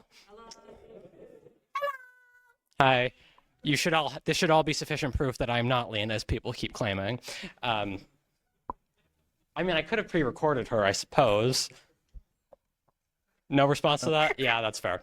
All right. And this... Oh, yeah, I'm not Asahi Lena. And then Asahi Lena completely silent, still not saying anything. The GB I want to hear them talk more. Once upon a time, there was a very... Why is there no audio? We lost your audio. Scripts that let us interpret this magical language. These are scripts in parcel tongue. Something like Do you that. hear this? And Do you hear so this? with a lot of work, we can get tumps like this, where we can run macros and see every render command and all the structures. No. What do you want from me? And pointers to structures and more structures that are involved. And this is super nice. And we can slowly figure things out. Watching her streams is surreal. How can someone like this be productive for 10 to 12 hour stretches? It's called drugs, and it's called mental illness, specifically autism. Truly amazing work by Lena. Reverse engineering is a work of art. Reverse engineering. You know, there's this guy that I knew who was really talented at reverse engineering the extremely low level components of the Nintendo 64 and other consoles that had proprietary hardware that you never see outside of game consoles. It's just food for thought. Lena being amazing for 48 minutes. Mantap gang. X-Word, please fix my issue. Sounds not great. Do not mind the comic character, but need better sound. Where is this guy from? KWC coin, just to post the U.S. Parliament debate in Hong Kong.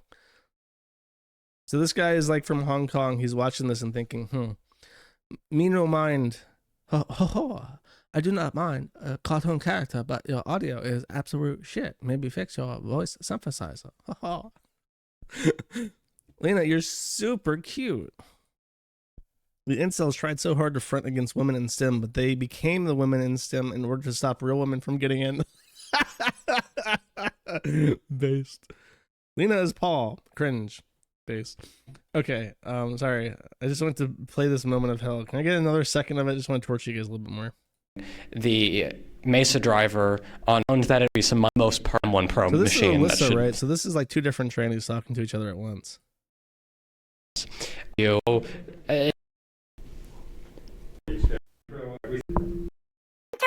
and those pointers have two structures that are themselves versioned. And so there's that little code 1 for tag, and that's a magic. That's very funny. There's like a comparison of the voices, by the way.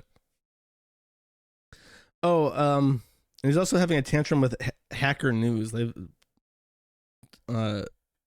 talked about how Asahi is probably Markan or whatever the fuck his name is.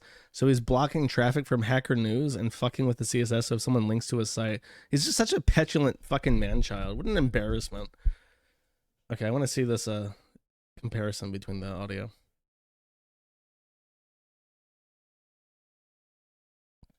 Okay, this is the original audio.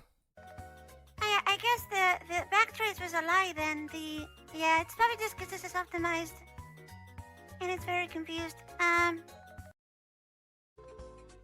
guess the backtrace was a lie then. Yeah, it's probably just because this is optimized. You can't get rid of that accent. That's the issue that you have, Hector. You talk like a fucking wetback and you sound like one too. And even if you do really, ay Dios mío, me gusta tacos and burritos. Even if you do a falsetto, you can't hide that accent. Yeah. If you want to do some voice training, instead of trying to sound femme, maybe try to sound like you speak English natively. I'm trying to do your Eric Cartman hand puppet, Jennifer Lopez. I am Jennifer Asahi Lena, and I submit code to X.org. Me gusta taco burritos. Incredible chat.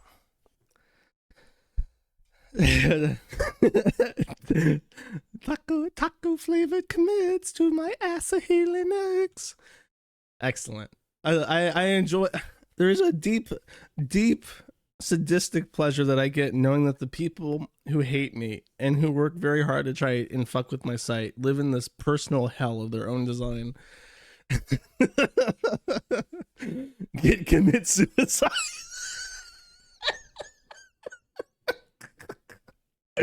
Oh, that's a good one. That's a good one. Whatever. Okay, this is the other one. Coach Red Pill is dead. This was confirmed. This is an official spokesperson of the Ukrainian armed force. No, he's not actually dead. Just to clarify, they captured him at the border. This is the actual spokesperson of the Ukrainian armed forces to the West. So anytime they have to give an English-speaking presentation, this is their go-to. There's a reason you haven't heard from Gonzalo Lira yet with his so-called attempts at asylum in Hungary. It's because the state security services, better known as the SBU, are some of the most talented and focused law enforcement agents across the globe. And in doing so, they knew where Gonzalo Lira was. That's the entirety of the update. For whatever reason, Coach Red Pill announced on Twitter that he would be crossing the border into Hungary. And there's only 3 checkpoints in Ukraine to Hungary. It's a very small border between Moldova, which has a much larger border, and Poland. It's like a sliver of the country touches Hungary, which is already a small country. So he announced he was seeking asylum in Hungary on Twitter. He's wanted by the Ukrainian federal police. And so he, what happens is that somebody in the government sees this tweet because he's on a watch list, calls up the 3 border checkpoints in Hungary and says, be on the lookout for Gonzalo Lira. He's wanted. Detain him if he shows up. And sure enough, Coach Red Pill walks directly up to a checkpoint as a wanted man in Ukraine after announcing his intention to leave the country at a specific place, which shares a very small border with this country that he's fleeing to. And now a troon gets to gallivant around about how he's been detained. Just an incredibly stupid plan. I'm actually, I guess I'm not shocked, but it's like, it's crazy that he would even attempt this, you know? They released a statement. Thankfully, I've translated this from Ukrainian. Actually, is this Russian or Ukrainian? Here's how you, I'm gonna give you guys a life hack. Here's how you tell if Russian or Ukrainian. The Russian alphabet does not have this I. They have the long I sound, which looks like an N in English, in the Cyrillic alphabet. But Russian proper does not have this I. So if you see this I, or the I that has the 2 dots over it over here, that's almost a guarantee that that's Ukrainian. So there you go. That's your life hack. This is his court case in regards to, I believe, there's a translation here. According to the letter of the Kharkiv pretrial detention center dated July 7th, 2023, Gonzalo was released on July 6, 2023 upon payment of bail in the amount of 400,000 Ukrainian hryvnia, which is, real quick, USD, $10,000. Wow, that exchange rate is really bad. I want to say it was 20 hryvnia to $1 when I was in Ukraine. I think it was up to 26 on a bad day, but it was usually around 20. So their currency is not doing too well. Probably because they've been invaded by Russia. I would imagine that's probably the reason why the hryvnia is not doing too well. In the court session, the prosecutor attached the letter of office to the Security Service of Ukraine in the Kharkiv region dated August 1st, which just happened, apparently, regarding the violation of the conditions of the preventative measure, according to which Lyra Lopez Gonzalez Angel Quintillo was on a BMW motorcycle number plate, voluntarily went to the state border of Ukraine with Hungary while in the territory of the Transcarpathian region. Damn, I nailed that pronunciation. I know some words. I'm getting better at pronouncing words, chat. From the period of July 31st to August 1st, 2023, the above-mentioned person made an unsuccessful attempt to cross the state border at the CHOP checkpoint in Tiza. Deliver person 5, information 1 to the court session will take place in the Zherzhinsky district of Kharkiv. The execution of the not of Gonzalo Lyra, of the resolution will be entrusted with the Department of Security Services of Ukraine in the Kharkiv region. Trat. Is that how you pronounce chop? It's pronounced Trat. Okay. Did I say Trat? Oh, sorry. I was too excited. I fucked up the word of the easy word. They won his book, maybe. So he's being held in Ukraine after announcing where he was going. I don't know why. He's such a retard. It's especially weird because, I mean, the border of Ukraine, I wouldn't say it's porous right now, and there are especially skeptical of any men. But I feel like you have so many different options of where to go through at the moment. I'm trying to think. I don't know why he wouldn't go up to Belarus. I guess the security. Okay, so any enemy state, it's probably going to be harder for him to get through. I imagine the border crossings through Belarus are completely closed. I think Pridnestrovia, also called Transnistria, is completely closed. I think they're not allowing any through traffic of Transnistria to Odessa at this time, so you probably can't cross through there. So you would have Moldova, Hungary, Poland, or Romania. I think Romania would be your safest bet. If you didn't announce that you're going through Hungary, Hungary is probably also fine. However, fun fact, Ukraine produces a lot of grain, and right now they can't export their grain because of a blockade. Or usually they would just go through Odessa, they would travel through the Bering Strait, they'd go out to the world, and people would get the grain.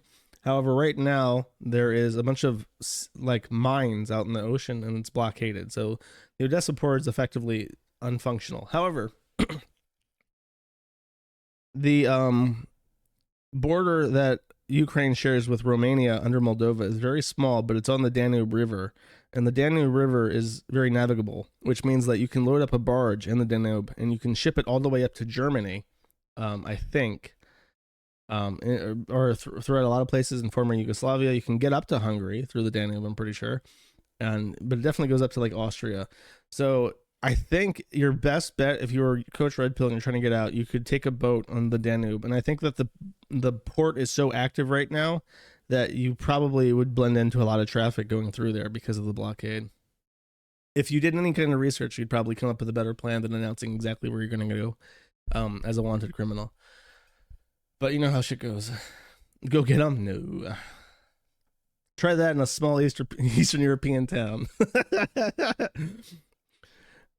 You go up to Hungary, everyone's like, wow, you're not white, you're Mexican. Why is there a Mexican here at this border? Someone called the FSB. We have some questions regarding this Mexican. You go down south to Romania, and you cross into Romania, and the Romanian's like, hey, amigo, welcome back. I got you a taco. I can't tell the difference down here. We're all gypsies. Foolish plan by Coach Red Pill. And now he's not going to get out. Like, they're not going to let him out if he's already tried to escape the country. So he's pretty fucked. Okay, how do I approach the subject delicately, chat? Jimothy Mediker, our beloved father on the internet, has suffered a pretty fucked up. I'm going to piss people off so much. If you haven't heard, Jim had a heart attack. His condition has apparently worsened. I don't know why he's had a heart attack. People have speculated that there are perhaps some experimental medications that he took in the last couple of years that may have contributed to his heart attack. However, he did have a heart attack. He did go to the hospital. He posted some papers that showed that he was in critical condition because of his heart attack. So shit's pretty rough. It's pretty sad. It's pretty sad, and it's just weird because it's like it's such a long, like, his condition is worsening like over time, so it's like increasingly harsher, his predicament, and it's just like, I don't know, it's kind of fucked up. It's there's like a weird distinction. I don't know how to phrase it without sounding like uncaring or something, but when you wake up and you hear that someone is dead, it's like very different than when someone is like actively in a medical condition. Their condition is just deteriorating over time. You know what I mean? So he has hyperparathyroidism, which the doctors have not diagnosed yet. Well, if you have diagnosed him as having hyperparathyroidism, I mean, I don't know. A lot of people suggest that he has certain conditions, but I'm assuming that he's been tested for everything at this point. Ralph is going to outlive Jim, frowny face. That's very mean. I don't know. I just wanted to let people know. I don't really have any like funny jokes to crack about Jim having a fucking heart attack. I guess I'll read his post about it, so I don't have to say anything of my own. Since Mersh loved my cancer so much, I decided to step it up a notch. Really had to take it to the next level, you know. And that's the documentation with the heart attack. He says, cardiologist was pretty pointed that I need to stop salt intake, stop drinking soda, and quit smoking, so they prescribed the patch to help with that. Oh, is he actually going to try to... Hey, look. Have we ever seen a picture of Jim's handwriting before? I don't remember ever seeing his handwriting before. This is the first time that he's written on a piece of paper. Chat. Look, frame this. Feed it into a machine algorithm and learn how he writes his letters. I need a complete alphabet, upper and lower case, from Jimothy Mediker before he dies, so that we can replicate him in every way and continue forward. So I don't know. I don't understand why he would quit smoking now. He was diagnosed with all this other shit, and he decided to keep chain smoking on fucking.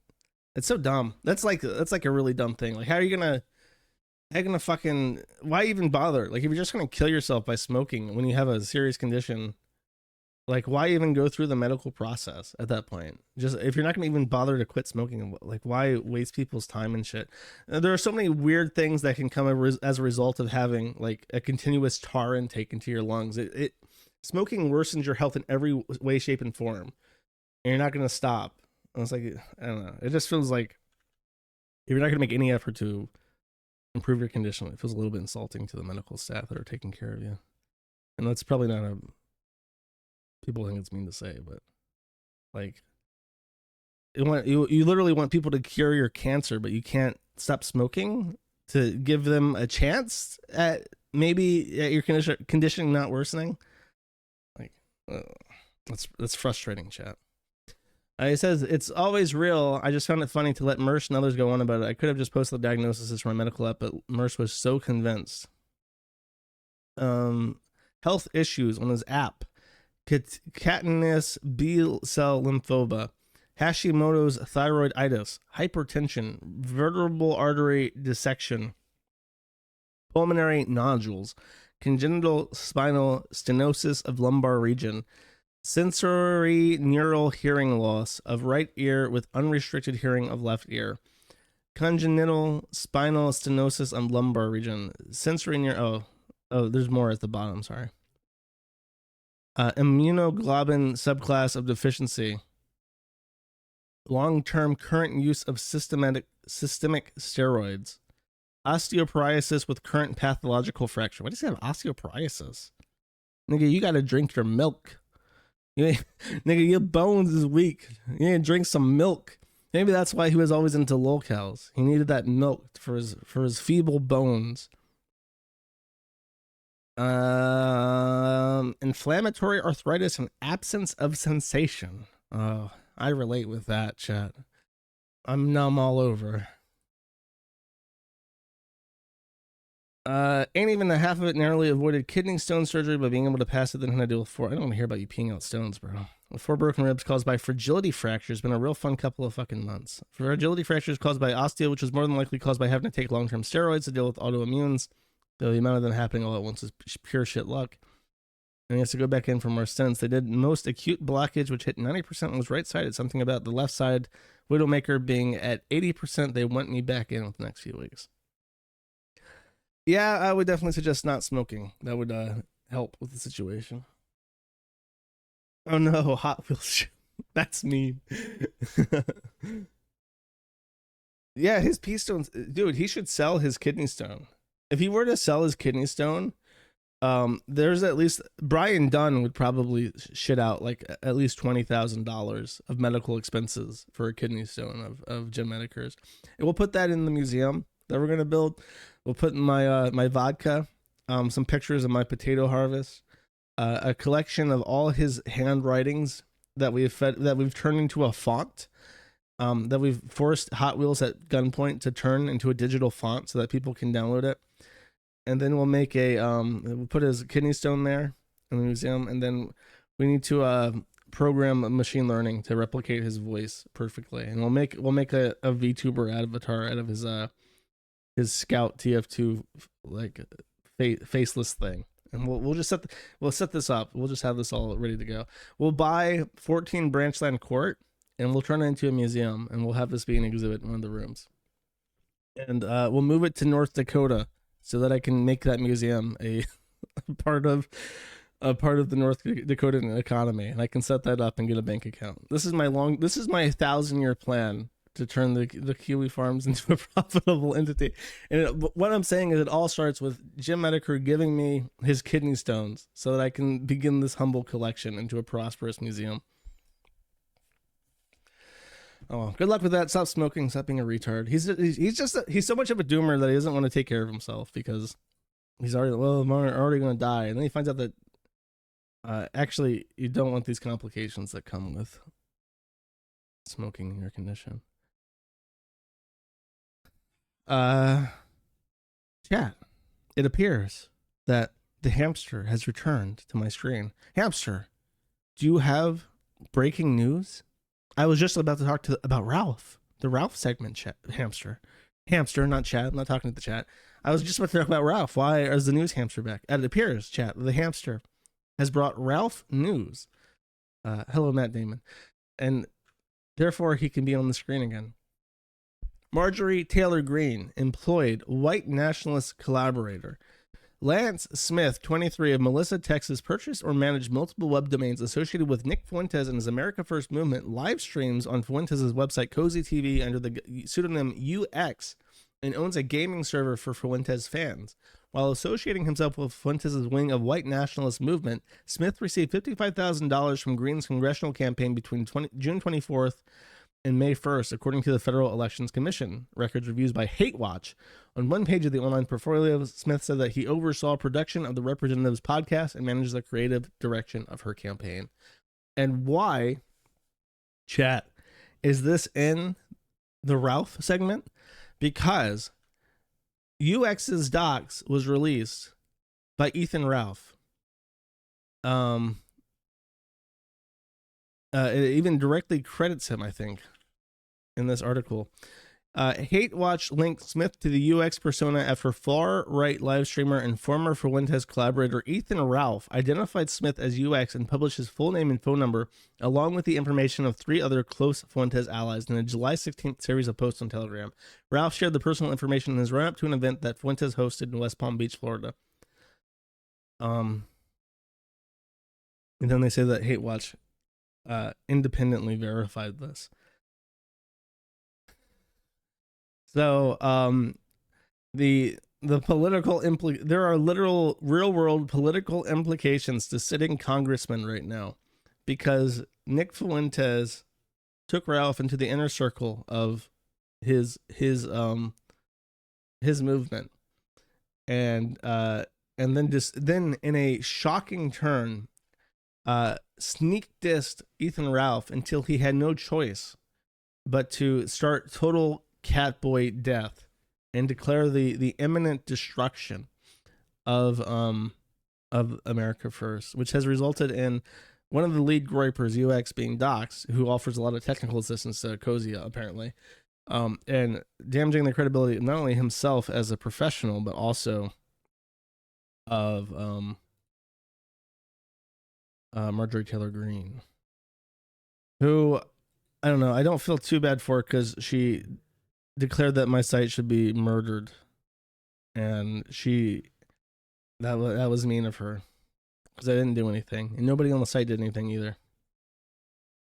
There is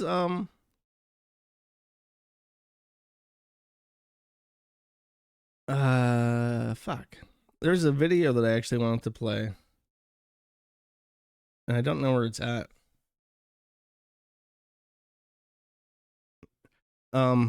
The guy who did the Hila Klein IDF video, Sven Stoffels, recently made a video for Ethan Ralph, and I don't know if Ethan Ralph independently reached out to this guy, or if the animations that I asked him for more than what he ended up giving me by the time that I used it, probably because I didn't pay him too much. But I mean, I did pay him a little bit. I was kind of upset that I didn't get all my animations. So I don't know if Ralph saw that bit and then independently asked for his own animation thing, or if he just happened to find this guy. Sorry, I'm really trying to find this right now. If anyone has a link to it, let me know. I do want to find it, though, because it's kind of cool. I just didn't think of pulling it up for the stream for whatever reason, because I'm a fucking retard sometimes. Anyone got that Sven clip? ? Oh, this is it. Here. Bam. Now it's downloading. It's a 13 megabyte file, so it's going to take 2.5 minutes, chat. Oh, wait, I already have this downloaded. God, I'm such a fucking moron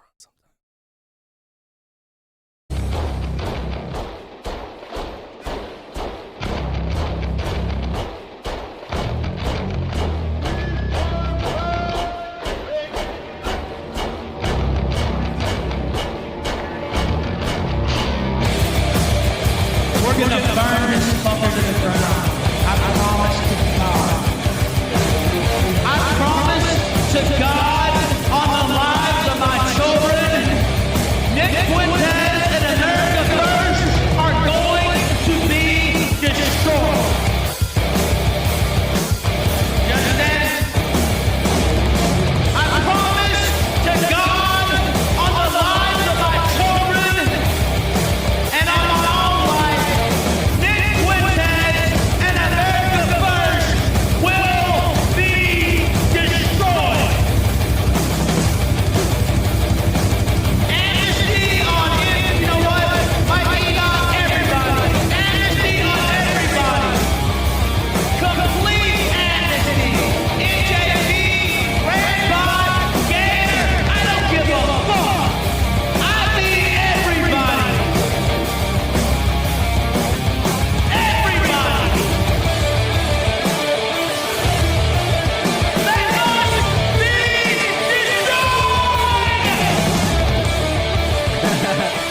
noticed that that's Godwinson back there. Last I heard, Godwinson was having a really, really tragic breakup with his girlfriend. Because she was writing love letters about somebody else, and it made him really jealous. So now he he has to break his cool guy persona to fucking seethe. Awesome. Excellent. This is people had some differing opinions about this animation. Not an animation, it's a drawing, really, with like a effect on it. But the drawing itself looks great.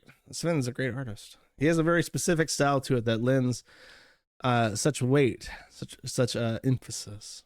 Very, very distinct. I immediately recognized it when I saw it. I mean, idiot if I go back to Ralph. I don't think I've done anything. I'm just talking about the death of America First. Completely and totally within my ability. I don't, like, I'm sorry, bro. I get it. Like, I understand. I am allowed to point out what Ralph has done, which has hurt a group of pedophiles, and I'm allowed to laugh at it. And I'm sorry if that upsets you, but actually, no, I'm not. Go fuck yourself. That's it. That is the roundup. Actually, there is one more bonus clip that has been requested of me, chat, to round off these 2 hours. Let's take a look at this. Requested. God damn. Ain't nothing you can do, though. There's nothing you can do, man, until you call police. Ain't nothing you can do, man, until the police come in. Hey, no, don't. Hey, ain't nothing you can do, man. Don't do that. Don't do that, man. Don't do that.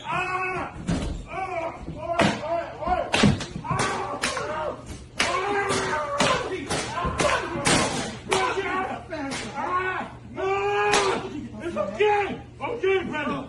Okay.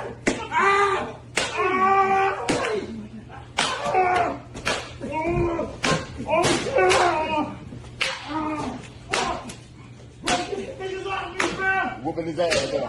That's called whooping your ass. That's called whooping your ass. Okay, the funny thing about this is, like, okay, sure, a criminal gets his ass kicked. If you're only listening, the guy is literally just taking a giant trash bag, like one of those, I don't know how many, it's like 100 gallons, I would guess, is how big that trash can is. He's got a 100-gallon trash can, and he's just filling it up with cartons of cigarettes from the back of the convenience store. It's like a 7-Eleven or something. So, of course, the 7-Eleven is defended by an honorary Sikh. That's a Sikh, because he's got the turban, which means that he also should have his knife on him. But the Sikh, as a peace-loving man of India, Raja Mahan, pulls out a stick instead to dispense an ass whooping upon this man stealing, this African-American melanated gentleman, stealing his cigarettes and disrupting his store activities. 55-gallon. Okay, fine. Listen, I don't know trash can sizes, but I mean, I should, as a Janny, as the king of all Jannies, I should know every trash can size in the entire world, but I've been correct. It's a 55-gallon trash can. Anyways, what I like most about this is the narrator. The guy recording this is obviously black himself. He sees this guy robbing the store and thinks, hell yeah, motherfucking Papa the Bill Bum, Big Snood, world style hip hop and shit. So he puts out his car. God damn. Starts recording. You can do that.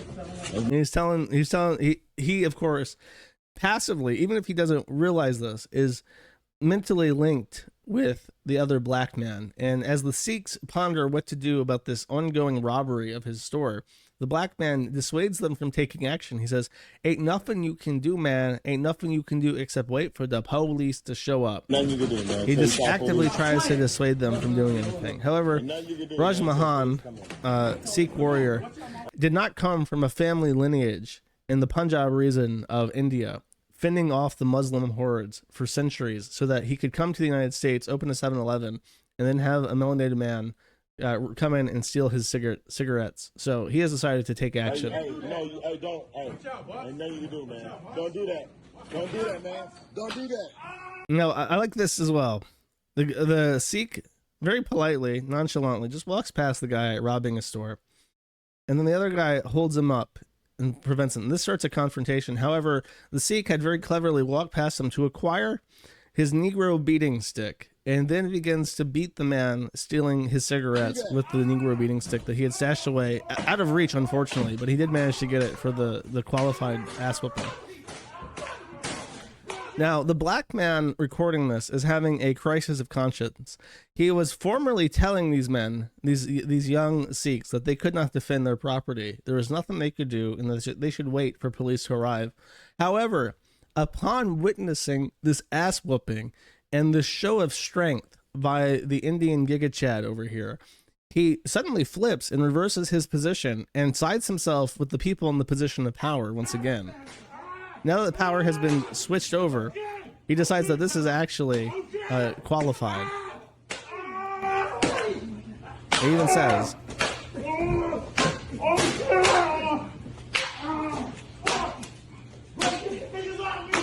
Whooping his ass down. hey, the black guy on the ground says, "Get these niggas off of me, bro." He reaches out to his brother, the brother recording this event, and says, "Get these niggas off me." He reaches out for help because he is being whooped upon with the stick, and his brother, looking at the power dynamics of this occasion, replies instead with, That's called whooping your ass. That's called whooping your ass. he makes an observation as opposed to, instead of jumping the counter to get involved himself, he makes the more conservative decision to stay out of it. Very fascinating. I feel like I'm watching that Mouse Utopia thing in real time. Yes, this is interesting. Sociodynamics here are, the socioeconomic factors at play here are, in fact, fascinating, interesting, distinguished. And that's it. Okay, let us flip green. Let us start bashing out them heckin' super chats and let us enjoy our weekend. I've taken up too much of your time. Where are we at, dog? Where are we at? There's that green. Yeah. Get that donation alerts open. And let me desperately try to think of a song to play as an outro.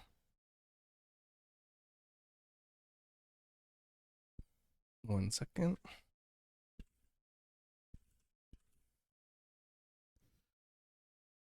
Ba ba ba ba ba ba ba. I'll mention this again. I need to replace donation alerts.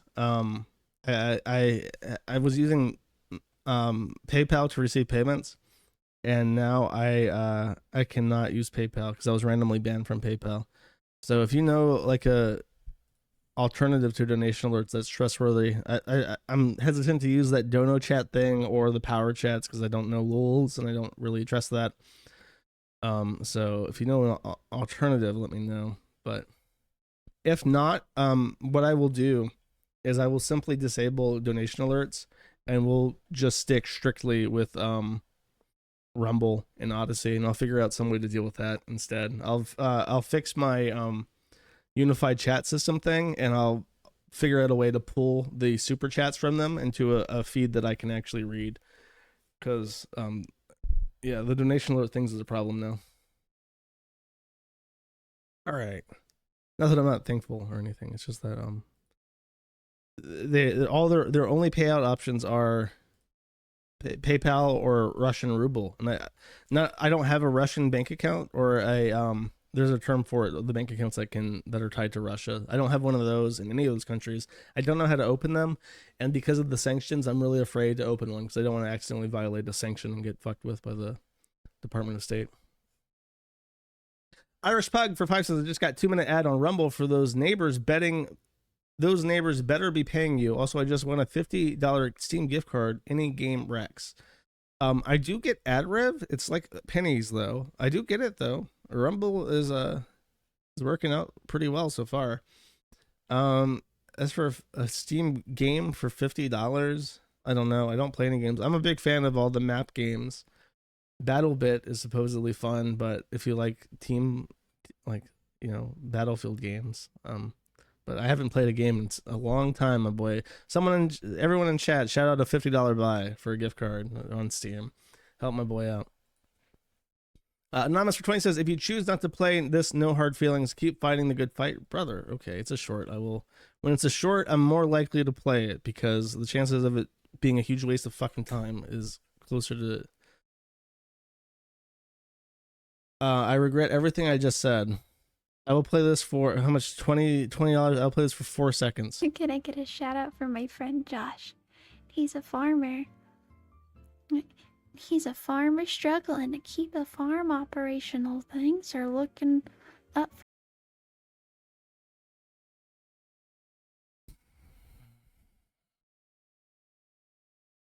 Thank you, Anonymous, for the super chat. Pope Urban for 10 says, what are your favorite EU4 tag flags and why is it Dahomey and Manipur?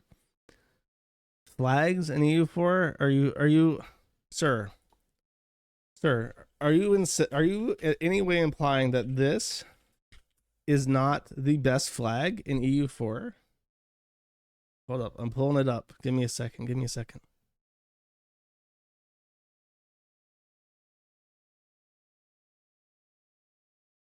Okay, I've got the flag. It's going up on the screen right now. This is the flag of Benin. This is a real historical flag. The issue with map games like Paradox is that they try to represent African countries and shit, and only Europeans really had flags. And only after a certain point of time, flags weren't really a thing in shithole countries like Africa. However, this was a real historical flag that the English colonizers did see. They did actually fly this at the time of colonization. So this is one of the few countries in Africa that actually had a real flag. However, interesting fact, this is a real flag that Benin nationalists proposed they change their flag to. This is a pro-black supremacist anti-colonial proposal for the flag of Benin currently in Africa. It's a real thing. I think that's pretty fucking base, if I was going to be honest with you. I'll leave that up on the screen. This is a nice flag fact for everybody. Anonymous for 5 says, hey Josh, thanks for turning me on to the Far Cry 5 soundtrack with your last outro song. Rifle by Your Side and No John are so much fun. And thanks for the streams. Have a great weekend. The Far Cry 5 soundtrack is like, I think they actually hired someone who gave a fuck about like choir music. And even though they wanted the choir music to be like, they really wanted the game to be like a takedown of religious fanaticism or something. But the guy who made the soundtrack obviously had sympathies, at least as far as I'm concerned. Like, if it's not the case, I'd be shocked. Obviously had sympathies for like religious movements. So the songs do have that kind of double entendre parody to them. But if you don't know or don't care about what the double entendre is supposed to be, the songs are all great. Like, there's a song called Help Me Faith. And if you take it literally, it's a song about asking for faith itself to be like a guiding light. But if you take it with the double entendre of the game, it's a song literally asking for like a cult leader named Faith to guide them. So it's interesting how the composer, I think the composer was sympathetic and wanted to create great music with the budget that he was given, and managed to very carefully create something that Ubisoft would find fits the parody of the game without actually compromising the artistic integrity of the game. It's one of the most incredible soundtracks that have ever been put out by a video game company. And there's another one that is kind of along the same vein. It's called Baba Yetu, and it was originally put out by Sid Meier's Civilization, and it's literally just the lyrics or the words of the Lord's Prayer translated into Swahili, and it's a great song, and it won awards, and it's like a thing that people unironically sing now in choirs and in orchestras and stuff, because it's just a great piece of music. But it can be taken, like, even though it's just a thing for like a video game, it can be taken very literally and not be detrimental at all.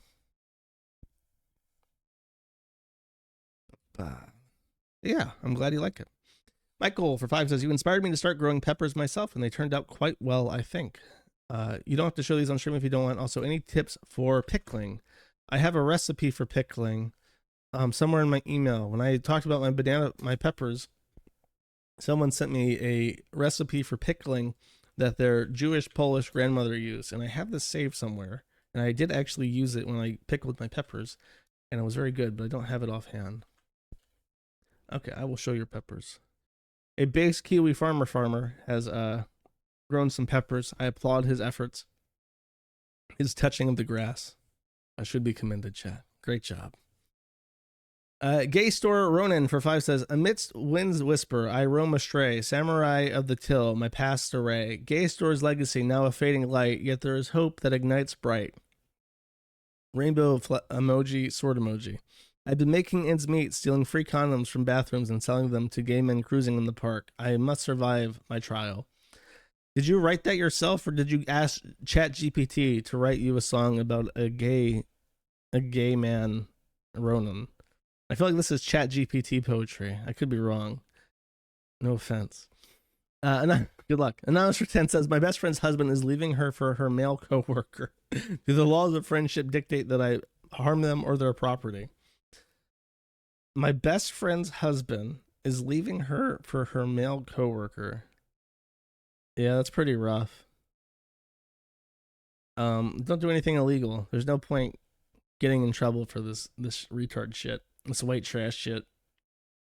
Just funnel this into your homophobia and bigotry and intolerance. Let it fester inside you. It makes you strong, gives you focus. Okay. Sneed's Great and Straight for 5 says, come on down, pick yourself some 100% straight dildos at Sneed's Great and Straight, formerly the Gay Store. These dildos are straight where it counts and curved where it matters. If we catch you using these dildos for gay purposes, I swear to God, we'll sue you as a hate crime against straightness. Thank you, Sneed's Great and Straight. Snigger for 10 says, Ken is literally me. I don't know what the fuck that means. Like Ken from Barbie? What are you talking about, Snigger? I hope you're okay, my boy. I know you like to smoke the crystal fucking weed at times. I hope you have not relapsed.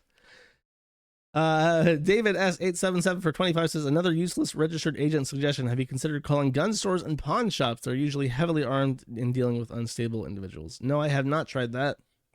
I probably will not need to. I don't know. It's just like if someone offered who was an owner of a gun store, maybe I would accept that offer, but it really depends on a bunch of different factors. I can't just do random shit. Anonymous for 10 says nothing. Thank you, Anonymous, very much. What a fucking hero. The Haunch for 50 says, for $50, I should say, not being able to catch the whole stream, but I hope you have a great day, and thanks for the hard work on the lowercase, uppercase, lowercase I internet. Thank you, The Haunch. I appreciate your kind words of support. I try my best. That's all I can do. Colia Dante for 15 says, if you want to incorporate North Dakota, just use the standard the feds use to prosecute everything in the District of New York. Technically, there are data transit companies in North Dakota, therefore your business there can, whenever your data passes through. Yeah, I mean, I'll think of something. I have to be careful with what I do. I have to like talk to lawyers and stuff to make sure I don't fuck up anything. But yeah, I'm considering it for the purposes of getting a bank account. Maybe I can get a bank account with a different company that actually does do business there. That's not the Kiwi Farms or something. Rabies the Redneck for 5 says, my boss and coworkers have been pressuring me to go to a titty bar, but I say no, and they're giving me shit and think I'm gay now. I've had a change of spirit a while ago and became Christian. Frat boy dude bros have really been damaging to young men more than feminism. Andrew Tate is a prime example. Yeah, those things are not like connected though. I've never been to a strip club because I mean, there's nothing more depressing to me than the idea of like a single mom dancing to make ends meet at a fucking club, you know, especially like where I've lived, like in Pensacola. It's just, I can't even imagine what kind of people are in strip clubs in Pensacola or fucking Destin, you know? I've never understood the point. I never went. When people offered, I just said no. It wasn't my thing. So I don't know if they're heckling you over it. Just tell them to fuck off. Your boss. I mean, if you really want to be a dickhead, if they really give you shit, your boss cannot heckle you into going into a strip club. That is sexual harassment. I would almost guarantee that would qualify as sexual harassment. So just be firm about it. Don't like make a joke about it. Just say like, I'm not going. Please stop asking. And he'll probably get the hint to fuck off because that is probably a violation of your rights as an employee to be annoyed like that. Good luck with that. Kill. Okay, I have to navigate this name with a precision that I've never before had to do. Quill Kears, Kate Hikes, and Nape Riggers for 1640 says, Shalom, Juice. Care to review this piece of music? Sure. Why not? Caught me in a good mood. Lulk final stage theme, the sea where one's home planet reflects. That sounds good.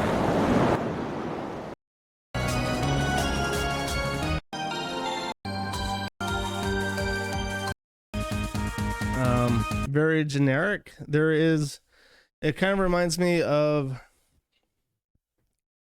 another song that's really old. Hold up.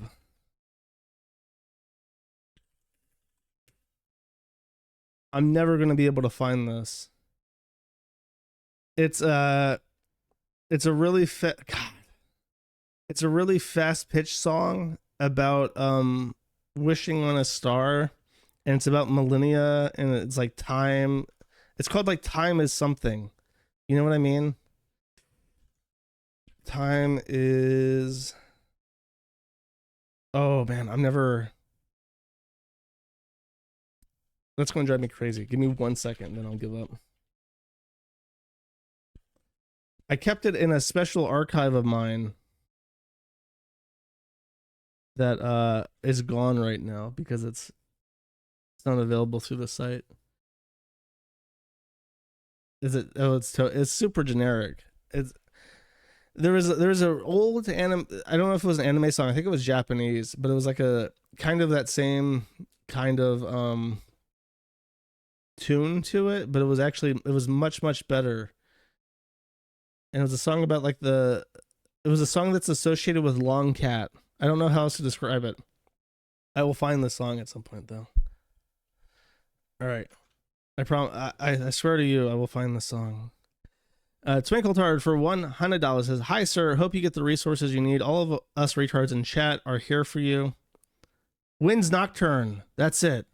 I think. Sounds right. All of us in the chat are here for you. Also, Josh, please, would like you to play this clip of the lawsuit waiting to happen." Okay, I will do this.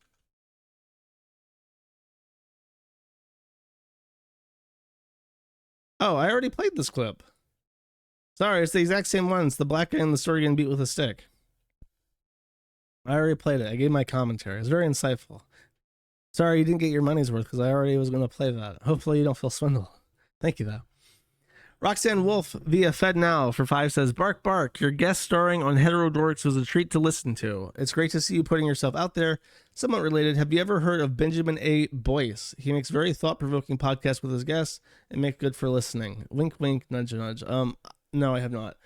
People keep suggesting that I go on Lotus Eaters. I go on various, very few people want to have me on their podcast. So I apologize. I don't even have the energy to reach out to 1,000 people and be rejected right now.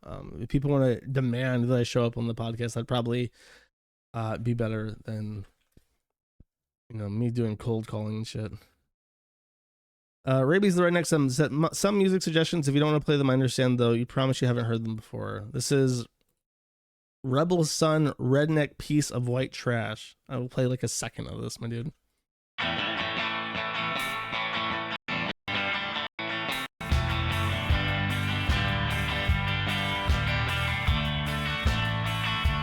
I've heard of Rebel Sun. I just don't know any of their songs. Thank you, though. And that one's for 5 says, "Hey Josh, you should do a fundraiser for Tay-Sachs disease. It's a genetic condition found in certain populations in Eastern Europe and may have been caused by generations of inbreeding." Yeah, I know what Tay-Sachs is. Tay-Sachs is like a really horrific genetic mutation found only in Jewish people, and it's really fucked up. It's one of the most fucked up genetic conditions on the planet. A fundraiser for it for North Dakota. I don't know if there's that many Eastern Europeans in North Dakota. Maybe there are. We'll see.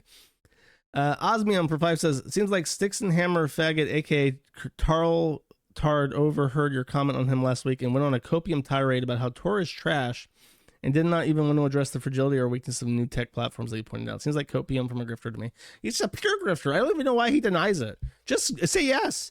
Just say, I don't give a fuck about alt tech. I don't give a fuck about the security of information online. I don't give a fuck about anything except making money. I'm going to go to the alt tech platforms. I'm going to fucking riff there. I'm going to make tons of fucking money. And I don't give a shit about what actually works. I give a shit about making my cheddar. Why can't he just say that? Why does he have to be like, no, I'm actually full of integrity and everything I do with the benefit of mankind in mind. I give and give and give. And that's all I do. It's just ridiculous. Like, just admit it. Just admit that you want what makes money and not what actually progresses anything.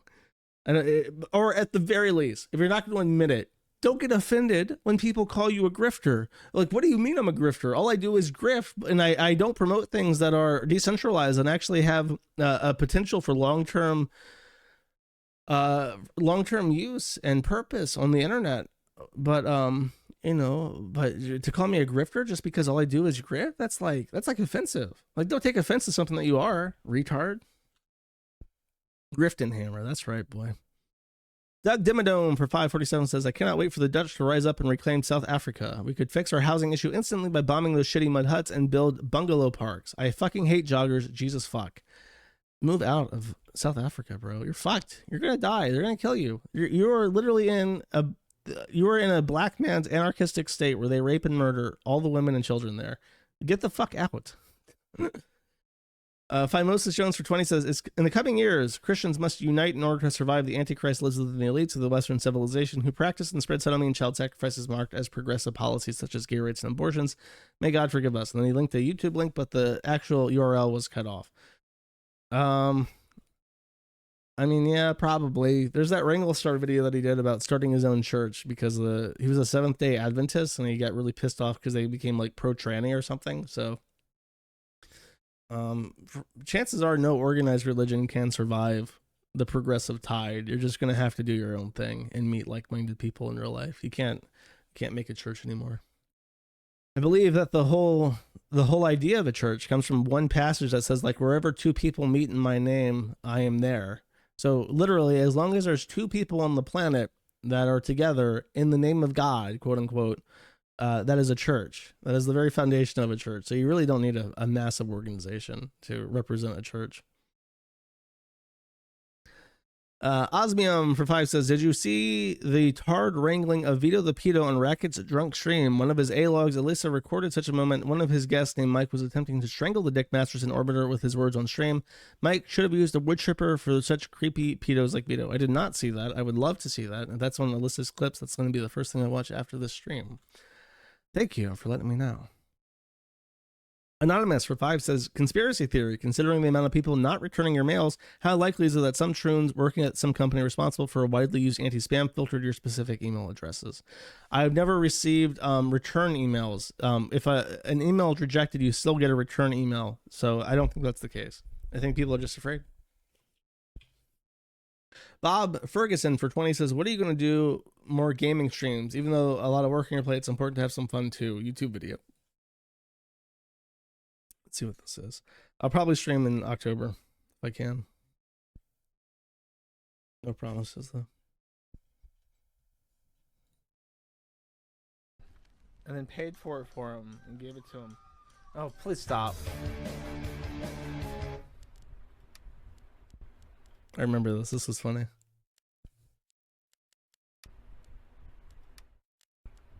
Slip it in and I'll be dripping goo as I take more cock horse cock. Shut the door and turn the lock. Is your cock a horse cock? You will never hear me saying nay, cause there is no cock like horse cock. Rub my dick inside a sock. Don't stop now, horse cock. Stretch out my insides and... In the original, I turned off copyrighted music out of desperation because they kept playing these fucking awful hipster songs. And when I did that in the video game, they didn't substitute the copyrighted music with anything else. So it's literally just the scene with the characters dancing very shittily and there's like the sound effects of like the toe tapping and stuff. Like there's SFX there. It's just very awkward because they're both smiling and like dancing in utter silence, and it's hysterical. Thank you. Osmium for 5 says, I think the stick simps need to remember their false prophet is a cross-dressing ex-druggie whom is so much American he now lives in Shrek's swamp, aka the Netherlands, with a Dutch oven wife, piss and shit cats, and a demon spawn child, while being so creative as to re-edit others' literary works. They had a kid? Are they still in the Netherlands? He's such a bizarro. Osmium also says, for 5, who do you think is more likely to tune out? Ethan Klein, iDubbbz, or Tipster? Also, yeah, Team is a shekel snorter, so if he's given an opportunity to put his kosher salty hands on anything to trademark under him, you'll know damn well he'll do to the term locale. If he tries to copyright or trademark or copyright the word specifically, like he can trademark the locale podcast, I don't care.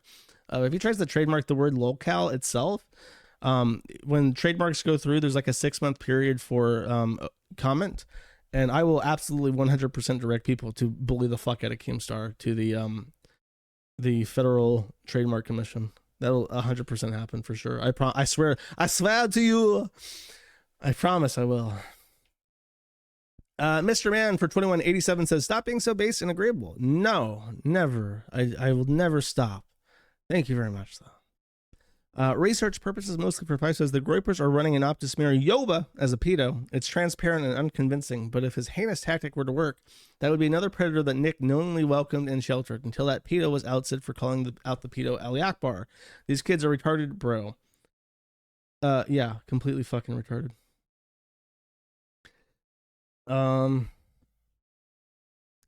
It's a shame. I mean, they're so destructive. If you associate with America First at this point, you're a fucking retard. Just like silently get the fuck out of that as quickly as possible.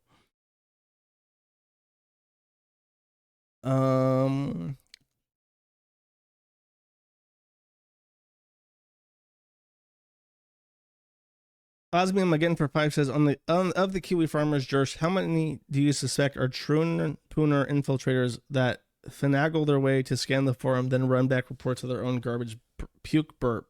Has long gone and other pedo training boys been caught in an open attempt to look at their fan? They all read the site.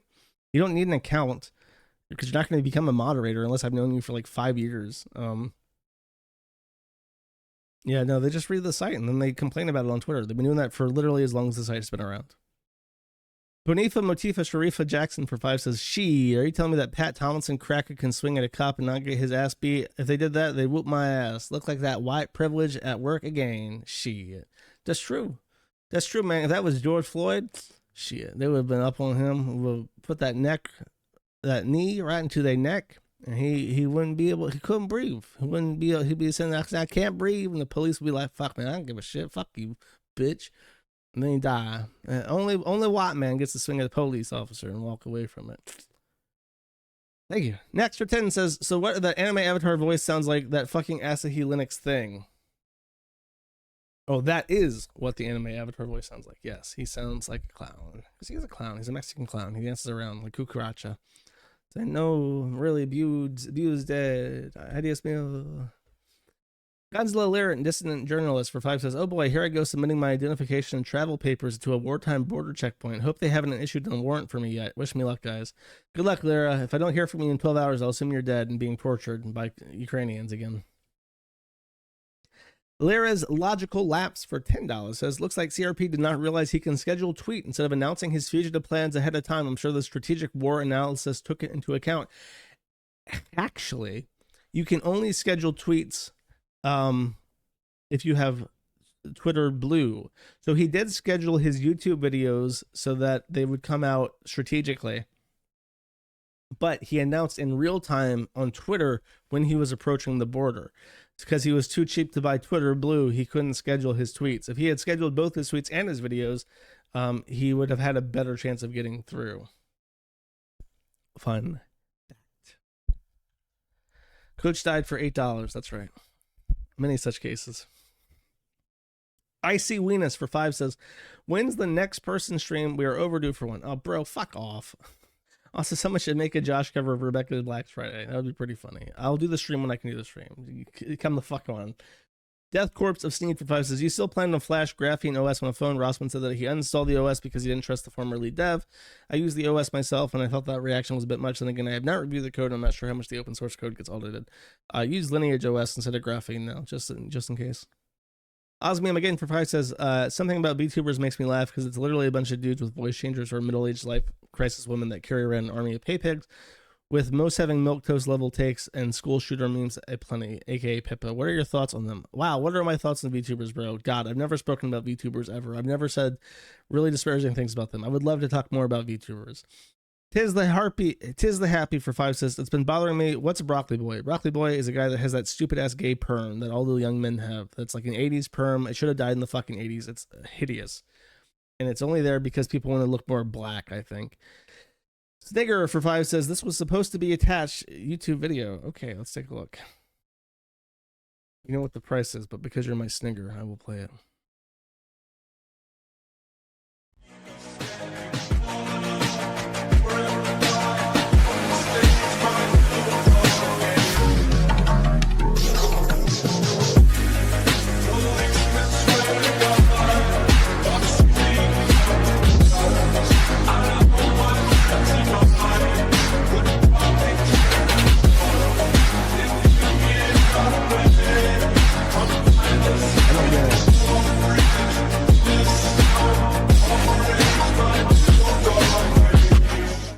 I don't get it.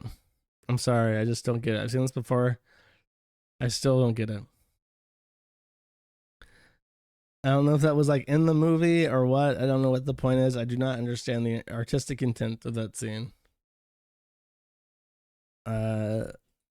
Sorry. It's literally, I hope it's you. You're looking good, my boy, for your age. If that's literally you. The horse beater for 5 says, bucks are basically forest horses, right? Finna witness some good old horse beating out, but Mr. Josh, that video was cut out at the end. Turns out after buck breaking socioeconomic factors forgot what happened and asked for free soda because receiving an ass whooping can be very exhaustive. Oh, so there's apparently a part of the video at the end where the guy robbing the store asked for a drink. That's funny. I wonder if he got his soda pop. I wouldn't give him soda pop, to be honest with you. Ben Thorpe for 5 says, Ralph's newest baby mama, Grace Thorpe, is an abuse victim of Raj Mahan. He may be Batman, but he's a woman abuser as evidenced by this video. Okay. Like 5 seconds of this. Say, I'm sorry for burning your phone. Darius slaps Grace Thorpe. I'm not watching this. This is cringe. I'm not playing like weird abuse fetish shit on my stream. Former Dickhead for 5 says, remember to cancel my Dick Show Patreon subscription a day or so before being charged. I was able to give him the benefit of a doubt, even with the pedo stuff, but I can't tolerate that he hates their fans. Oh, I can't tolerate someone that hates their fans. Here, have the money that was going to go to him. Thank you. I don't know what you're referencing, though. I don't know what he said in the last little while that was, like, contemptuous towards his own fans. I wish you had added that as part of your message, because I don't know what you're referring to. Thank you, though. Bix Sneed for 5 says, you might like Laybach. If this is a fucking anime, I swear to God, you might like Laybach, especially their album Folk. Oh, it's a band. Okay, fine. If you want music without lyrics, Rat-a-tat are pretty relaxed. The Eve soundtrack as well. I'm very familiar with the Eve soundtrack. I'm not sure if any of the songs stick out to me, though. Rat-a-tat I have played, especially Loud Pipes. I've never heard of Laybach, though. Thank you. I'll check it out. Rosa Parks for 5 says, did you see that Cyrex people have declared total retard war on Feudy Beauty? That Marty guy sent gay prostitutes to her mom's house because she wouldn't kiss her husband on stream. Yeah, Marty is desperate for attention now, so he's doing really gross shit to Chantal's parents because all Chantal said is that Marty was a fucking loser, which he is. And he should probably kill himself. Yeah, that sucks. Hopefully something happens to him because he's a piece of shit. He doesn't deserve to be free. Amba Tukum for 5 says absolutely nothing. Thank you, my boy. I appreciate it.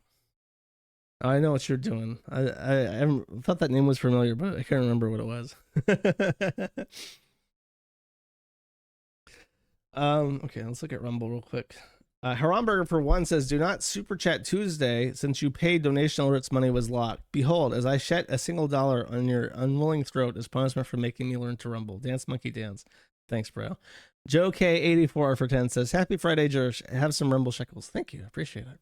Stupid fuck for 5 says, I enjoy eating trans pussy. Give me, ew. That's gross, bro. I ain't reading that.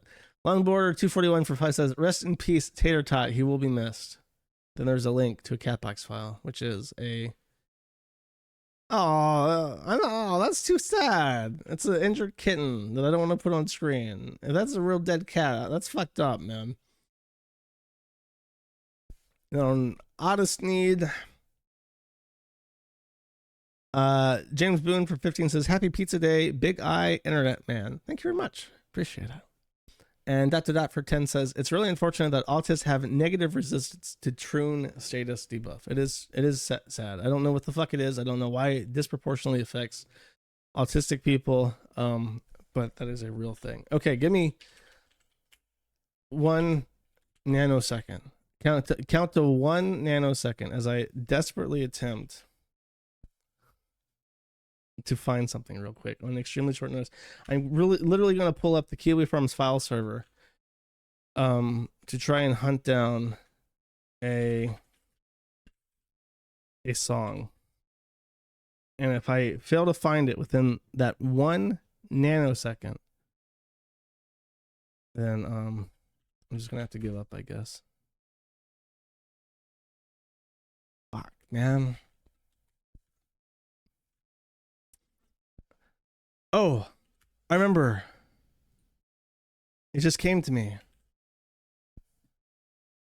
It's called Evolution, Time is Pop. This is what I was thinking of with that anime song.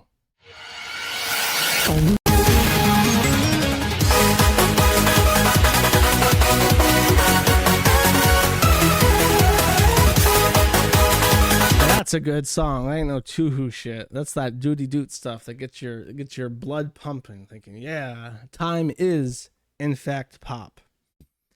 I will not be playing that for the outro song. I will be wait, no, hold up. I have been sent urgent updates on the Dick Masterson stuff. Dick says, guys, stop sending me breakup emails. Just post them publicly so other people can make fun of you. Cut out the middleman. Dick mocks this by saying, dear Dick, I noticed that you had Ethan Ralph on in this episode. Needless to say, I'll be revoking my Patreon support. And then there's 10 more pages of fucking insane gibberish every fucking time. So I guess that's the tweet that upset him. Someone took that picture and generic white man or white male on the Kiwi Farms replied saying, this is honestly what I hate most about Dick, his absolute contempt for his own audience. It legitimately makes me fucking hate him and makes me mad on the internet that someone I used to admire so much is now so unfathomably dismissive of his own audience and people expressing reasonable concerns. I remember specifically listening to his episode 163 talk about the Mumkey Jones drama at the time, and he said Maddox didn't want to be famous anymore, so he told his audience to go fuck themselves. I would say it's tragic to see someone fall from grace like this, but he's become so unlikable through his abrasive personality and constant contrarian posturing. I can't think of someone who deserves their comeuppance more than Dick. Dick replies to this saying, dear Dick, let me count the ways in which you've disappointed me. 1,000, 2, 1,000. And then Ricada replies saying, quote, his audience. This is from people who don't listen to him. This is from people who don't have anyone listen to them. We don't own an audience, we make content. Whoever listens is the audience, not our audience. We aren't responsible for them, and we similarly can't force them to listen. It's wrong. Yes, the people who listen to the content are the audience, but they're usually the same people. Like, I don't have a different audience every day. So, I don't know. It's not...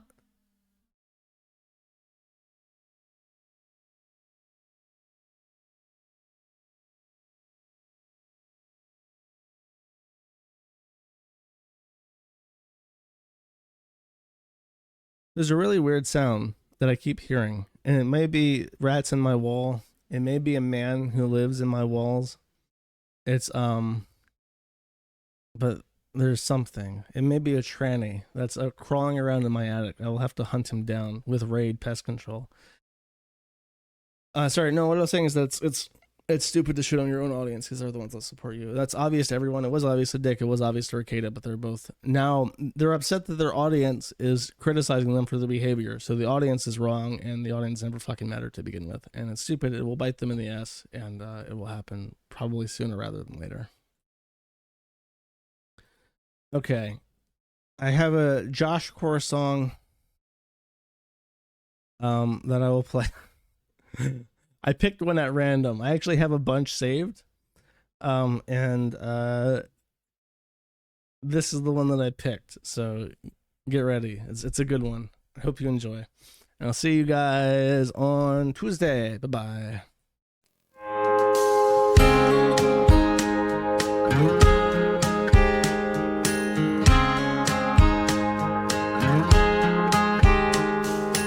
You get a fast car, and I want to take it to anyway. Maybe we make a deal. Maybe together we can get somewhere. Any place is better. Starting from zero, got nothing to lose. And maybe we'll make something. Me, myself, I got nothing to prove. You got a fast car, and I got a plane to get us out of here. Been working at the convenience store. Managed to save just a little bit of money.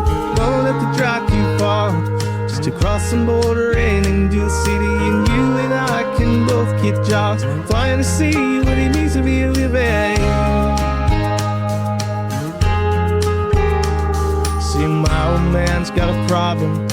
Live in the bottle, that's the way he is. Said his body's too old for working. His body's too young to look her like he is. So mama went off, her left him. She wanted more from life than he could give. I said, son, he's gotta take care of him. So I quit school and that's what I did.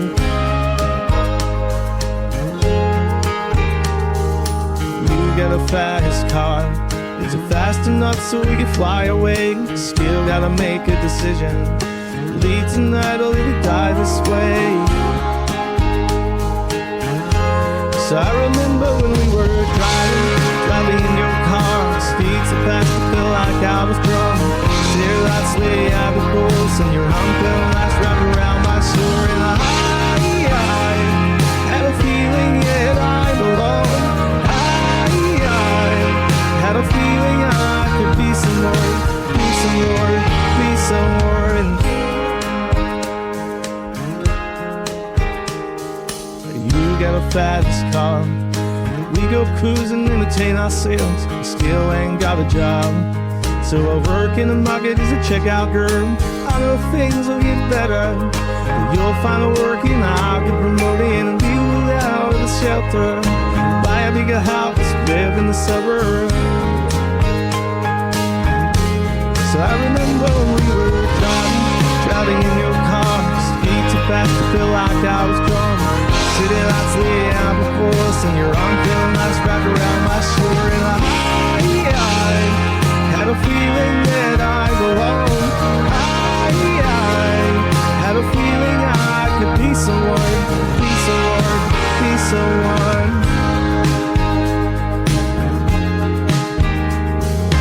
You got a fast car. I got a job that pays all our bills. Stay out drinking late at the bar. See more girlfriends than you do your kids. I always hope for better. Come maybe together you'll meet five. I got no plans, I ain't going nowhere. Take your fast car and keep on driving.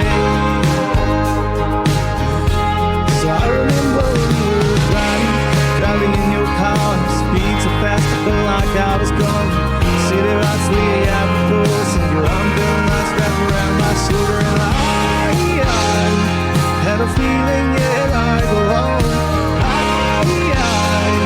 had a feeling I could be someone, be someone, be someone.